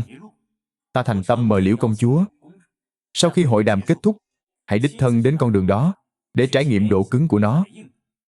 Và hãy tưởng tượng xem, nếu tất cả biên giới của chúng ta đều được xây dựng bằng xi măng, nếu biên phòng của chúng ta đều trở nên vững chắc như vậy, đến lúc đó các ngươi còn công vào được sao? Các ngươi còn có thể làm ngư ông đắc lợi nữa không? Xin hỏi Liễu công chúa, 2 năm nay giữa hai nước ta xảy ra ma sát liên tục là vì sao? Chẳng lẽ là gì mấy trăm dặm núi non cằn cỗi kia, hay vài cái giếng muối còn tranh chấp? Vì chút lợi nhỏ mọn này, hai nước ta năm nào cũng điều binh biên giới, hao tốn tiền của vô số, khiến tướng sĩ bỏ mình nơi đất khách, bách tính lầm than ly tán sao? Vì sao chúng ta không thể hợp tác cùng có lợi? Hợp tác cùng có lợi thế nào? Dẹp bỏ binh đao, mở cửa biên giới, thông thương buôn bán. Chúng ta có thể đem tơ lụa tốt nhất, trà thơm nhất, đồ sứ tinh xảo nhất, thậm chí là xi măng mà ta vừa nói, bán hết cho các ngươi. Xi măng bán cho chúng ta. Liễu công chúa, ngươi hãy tưởng tượng xem, nếu quý quốc có được xi măng, có thể dùng xi măng xây dựng phòng tuyến biên quan, như vậy phòng tuyến của các ngươi sẽ vững chắc như thành đồng, không cần phải lo sợ ngoại địch xâm phạm nữa. Hoặc là dùng xi măng xây dựng quan đạo, điều binh khiển tướng, sớm đi tối đến, các ngươi còn có thể xây dựng những công trình thủy lợi kiên cố, vĩ đại. Đó mới là lợi ích thực sự của quốc gia. Đó mới là con đường thái bình thịnh trị, cho Nam Nhạc được trường trị an khang. Đó mới là con đường thái bình thịnh trị, cho Nam Nhạc được trường trị an khang. Con trai ta nói hay lắm. Hay cho một Triệu Dịch, chỉ bằng một loại xi măng mà đem lợi ích của hai nước trói chặt vào nhau, thậm chí còn có thể nhân cơ hội này kiếm bạc của Nam Nhạc, thật là nhất cử lưỡng tiện. Liễu công chúa, nếu các ngươi đối địch với đại Chu ta, chỉ có thể trở thành quân cờ trong tay kẻ có dã tâm, cuối cùng nước mất nhà tan. Nếu các ngươi kết bạn với đại Chu ta, các ngươi sẽ có được cơ hội phát triển chưa từng có, và sự bảo đảm an toàn thực sự. Cái nào hơn, cái nào kém, ngươi chẳng lẽ còn không hiểu sao? Nói hay như rót mật vào tai, nhưng bản cung còn chưa tận mắt chứng kiến. Chi bằng Triệu công tử cùng bản cung đi một chuyến, tận mắt đến con đường xi măng kia, kiểm chứng một phen. Được. Nếu đã như vậy, Triệu Dịch, thần có mặt. Trẫm lệnh cho Khanh dẫn Liễu công chúa đi dạo một vòng cho kỹ, xem xét cho tường tận. Đại chu ta, con đường xi măng mới được xây dựng. Tuân chỉ. Công chúa điện hạ có thể tùy ý đi lại để trải nghiệm.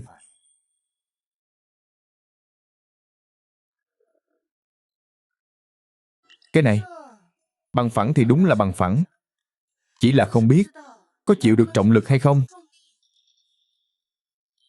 Dùng sức đập đi. Ngươi không muốn ta đập hỏng rồi, đổ tội cho ta chứ. Ngươi cứ tùy ý đập, nếu như ngươi đập hỏng, bản công tử sẽ bồi thường cho ngươi 1.000 lượng. Lời này là thật sao? Ta đập đây, ta thật sự đập đó. Giải cả bịa drama. Giải bịa thật. Cái này còn cứng hơn đá hoa cương cả 100 lần. Thần vật. Đúng là thần vật. Nếu dùng thứ này để xây thành, nhất định sẽ kiên cố như thành đồng vách sắt.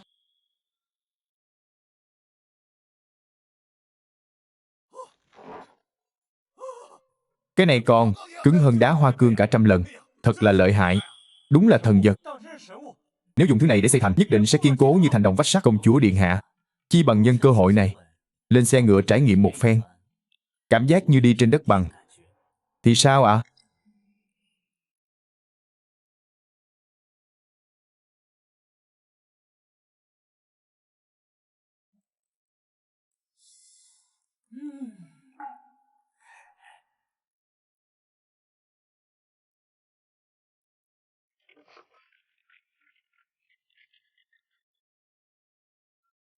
Con đường xi măng này lại thật sự bằng phẳng đến vậy sao?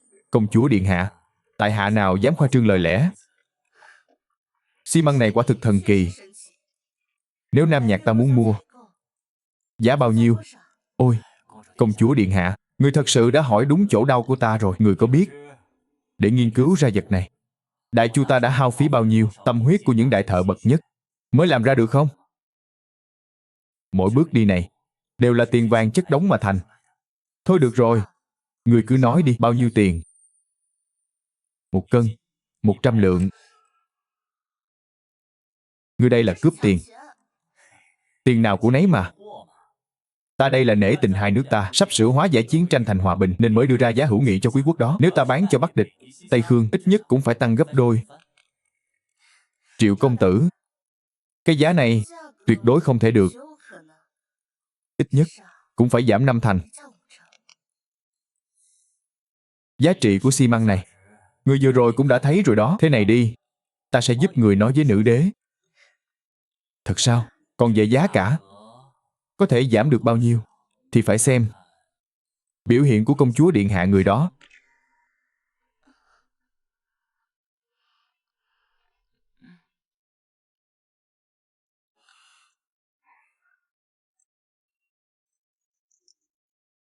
Triệu Ái Khanh, ngươi thật sự đã sinh được một người con trai tốt. Vật này đối với quốc gia, đối với dân chúng đều là lợi ích lớn. Bệ hạ quá khen rồi. Nếu không phải bệ hạ thánh minh ban cho quyển tử cơ hội thi triển tài năng, nó đâu thể có được ngày hôm nay. Xe ngựa phía trước kia là của Triệu Dịch và Liễu công chúa đang ở trong đó phải không? Chính xác. Sao thùng xe lại rung động vậy?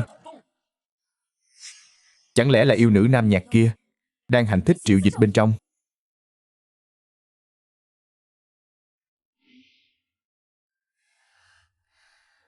Ta cứ nghĩ xi măng đã đủ cứng rồi, không ngờ công tử còn cứng hơn. Chẳng còn cách nào, là do cha mẹ ban cho. Đôi khi ta thật sự mong rằng mình không phải là công chúa Nam Nhạc. Như vậy, chúng ta có thể mãi mãi bên nhau. Vậy nàng hãy về thưa với phụ vương nàng, bảo người cử nàng đến hòa thân chẳng phải được rồi sao? Chuyện xi măng, nàng cứ yên tâm, ta sẽ giúp nàng đàm phán với giá 30 lạng 1 cân thế nào? Triệu Dịch, ta yêu chàng mất rồi. Thật khiến người ta tò mò. Nếu Liễu Như Yên biết xi măng này hầu như không tốn chi phí, trong lòng sẽ nghĩ gì đây? Giật Nhi, cha đến cứu con đây. Cha, người. Cha, người. Sao người lại đến đây? Xem ra trẫm đến không đúng lúc, làm lỡ chuyện tốt của Liễu công chúa và Triệu Ái Khanh rồi.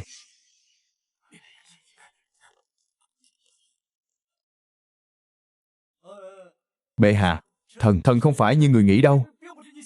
Thần vừa rồi đang cùng Liễu công chúa thương nghị chuyện xi măng. Thần đang mưu cầu phúc lợi cho Đại Chu mà. Thương nghị? Thương nghị đến nỗi cả xe ngựa đều rung chuyển cả lên sao? Vậy tiếp theo, có phải là sẽ thương nghị đến trên giường không? Tên tiểu tử thối này, giữa ban ngày ban mặt, dám vô lễ như vậy, còn không mau quỳ xuống, thỉnh tội với bệ hạ. Bệ hạ, thần thật sự đang làm việc cho người, mưu cầu phúc lợi cho Đại Chu mà. Ngươi, bệ hạ, quân tình khẩn cấp từ Nam Cương.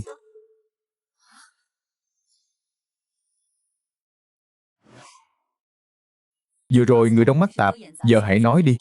Trấn Nam Dương đang tập hợp binh mã, ý đồ bất minh. Lão già võ đức này, quả nhiên là không nhịn được nữa rồi. Trấn Nam Dương đã lộ rõ lòng phản nghịch. Triệu Ái Khanh, người có kế sách gì không? Bệ hạ, thần nhớ theo tổ chế, mùng 3 tháng tới là đại điển tế tổ. Đến lúc đó, bệ hạ cần phải đến tổ điện ngoại ô kinh thành, tế tự tiên tổ. Trấn Nam Dương cũng sẽ đến, đúng không? Đó là lẽ đương nhiên. Đại sự quốc gia, hắn ta phải có mặt. Đây chính là cơ hội trời ban. Chỉ cần Trấn Nam Dương có dị tâm, thì đại điển tế tổ chính là thời cơ tốt nhất để ra tay. Người muốn trong đại điển tế tổ bắt giữ hắn ta sao? Đúng vậy. Bệ hạ lấy thân làm mồi nhử, dẫn rắn ra khỏi hang, thần sẽ âm thầm bố trí toàn cục. Chỉ chờ hắn ta lộ rõ bản chất, bắt được cả người lẫn tàn vật, một mẻ hốt gọn. Kế này tuy hay, nhưng lại có một mối lo. Cha, người nói đi. Trấn Nam Dương đã chiếm giữ Nam Cảnh mấy chục năm, căn cơ sâu rộng. Huyền Giáp quân dưới trướng hắn ta càng là tinh nhuệ bách chiến. Đại điển tế tổ ở ngoại ô kinh thành, nếu lão thất phu Trấn Nam Dương này chó cùng dứt dậu, dùng mật lệnh điều động Huyền Giáp quân, cưỡng ép dẫn quân Bắc tiến, các cứ làm loạn, vậy thì dù ngươi có thể bắt giết Trấn Nam Vương, thì quốc gia cũng sẽ nội loạn phân liệt, sinh linh đồ thán. Huyền Giáp quân cứ giao cho lão phu là được. Quốc công gia, người đến rồi. Lão thần Sở Phong tham kiến bệ hạ. Quốc công miễn lễ. Lời quốc công vừa nói là thật ư? Bệ hạ, năm xưa lão thần khi trấn thủ Nam Cảnh, thống lĩnh binh lính chống địch, thì Võ Đức vẫn còn là một đứa trẻ miệng còn hôi sữa. Đội Huyền Giáp quân dưới trướng hắn, không ít lão binh đều là bộ hạ cũ của thần. Cái xương già này của lão thần có lẽ không còn sức ra trận giết địch, nhưng vẫn còn chút thể diện, đủ để ổn định quân đội. Vào ngày đại điển của bệ hạ, lão thần nguyện thân chinh Nam Cảnh, tuyệt đối không để một binh một tốt nào trở thành kẻ đồng lõa gây họa cho Giang Sơn Đại Chu ta. Gia Gia, nếu có Gia Gia ra mặt, chắc chắn sẽ thành công. Gia Gia, chuyện của con và Yên Nhiên, ta còn chưa đồng ý đâu. Quốc công, trẫm đại diện cho liệt tổ liệt tông Đại Chu, cảm tạ người. Ngài hãy tìm những thợ thủ công giỏi nhất, dựa theo bản vẽ này mà chế tạo ra nó. Đây là cái gì vậy? Cứ như bùa chú vậy. Đây là một vũ khí sát thương lớn, tên là nhân gian chân lý. Chỉ cần chế tạo ra nó, ta đảm bảo Trấn Nam Dương có đi không có về. Ngươi không chỉ biết làm thơ, mà còn hiểu về binh khí nữa sao? Chỉ là hiểu chút ít thôi. Để đối phó với Trấn Nam Dương, tổng phải chuẩn bị chút gì đó chứ. Được, cha sẽ đi tìm người ngay để chế tạo ra nó. Vạn sự đã chuẩn bị xong, chỉ chờ Trấn Nam Dương sập bẫy. Triệu Dịch, hội thơ lần này không chỉ thắng được văn đấu, giữ được thể diện cho Đại Chu ta, mà còn liên minh với Nam Nhạc, khiến Đại Chu ta không còn lo lắng về biên giới nữa. Nói đi, muốn được ban thưởng gì? Thần cả gan, cầu bệ hạ ban một tờ hôn thư. Thần muốn cưới tiểu thư Sở Yên Nhiên của Quốc công phủ làm vợ. Cầu bệ hạ thành toàn. Được, trẫm chuẩn tấu. Nhưng Triệu Ái Khanh, Khanh có chắc chỉ cưới một mình Sở Yên Nhiên thôi sao? Bệ hạ, người có ý gì vậy?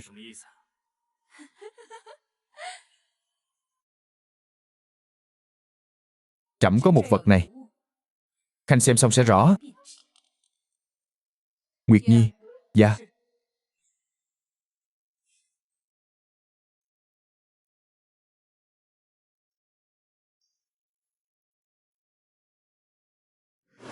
Thẻ bài. Chẳng lẽ nữ đế muốn ta tối nay thị tẩm?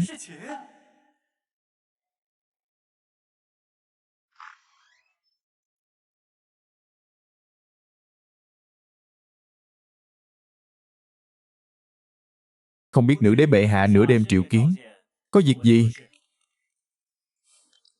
Triệu Ái Khanh. Ban ngày, Khanh không phải chỉ cầu trẫm ban hôn cho một mình Yên Nhiên thôi sao? Vậy bây giờ,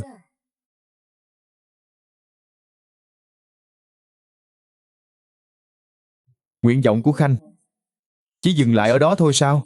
Đoạn này review tiếp sẽ tốn dung lượng data của quý vị. Xuyên không Trung Hoa xin phép tạm dừng ở đây. Muốn phu không che cứ comment cho ad nhé. Được triệu view AD đăng lên nhóm.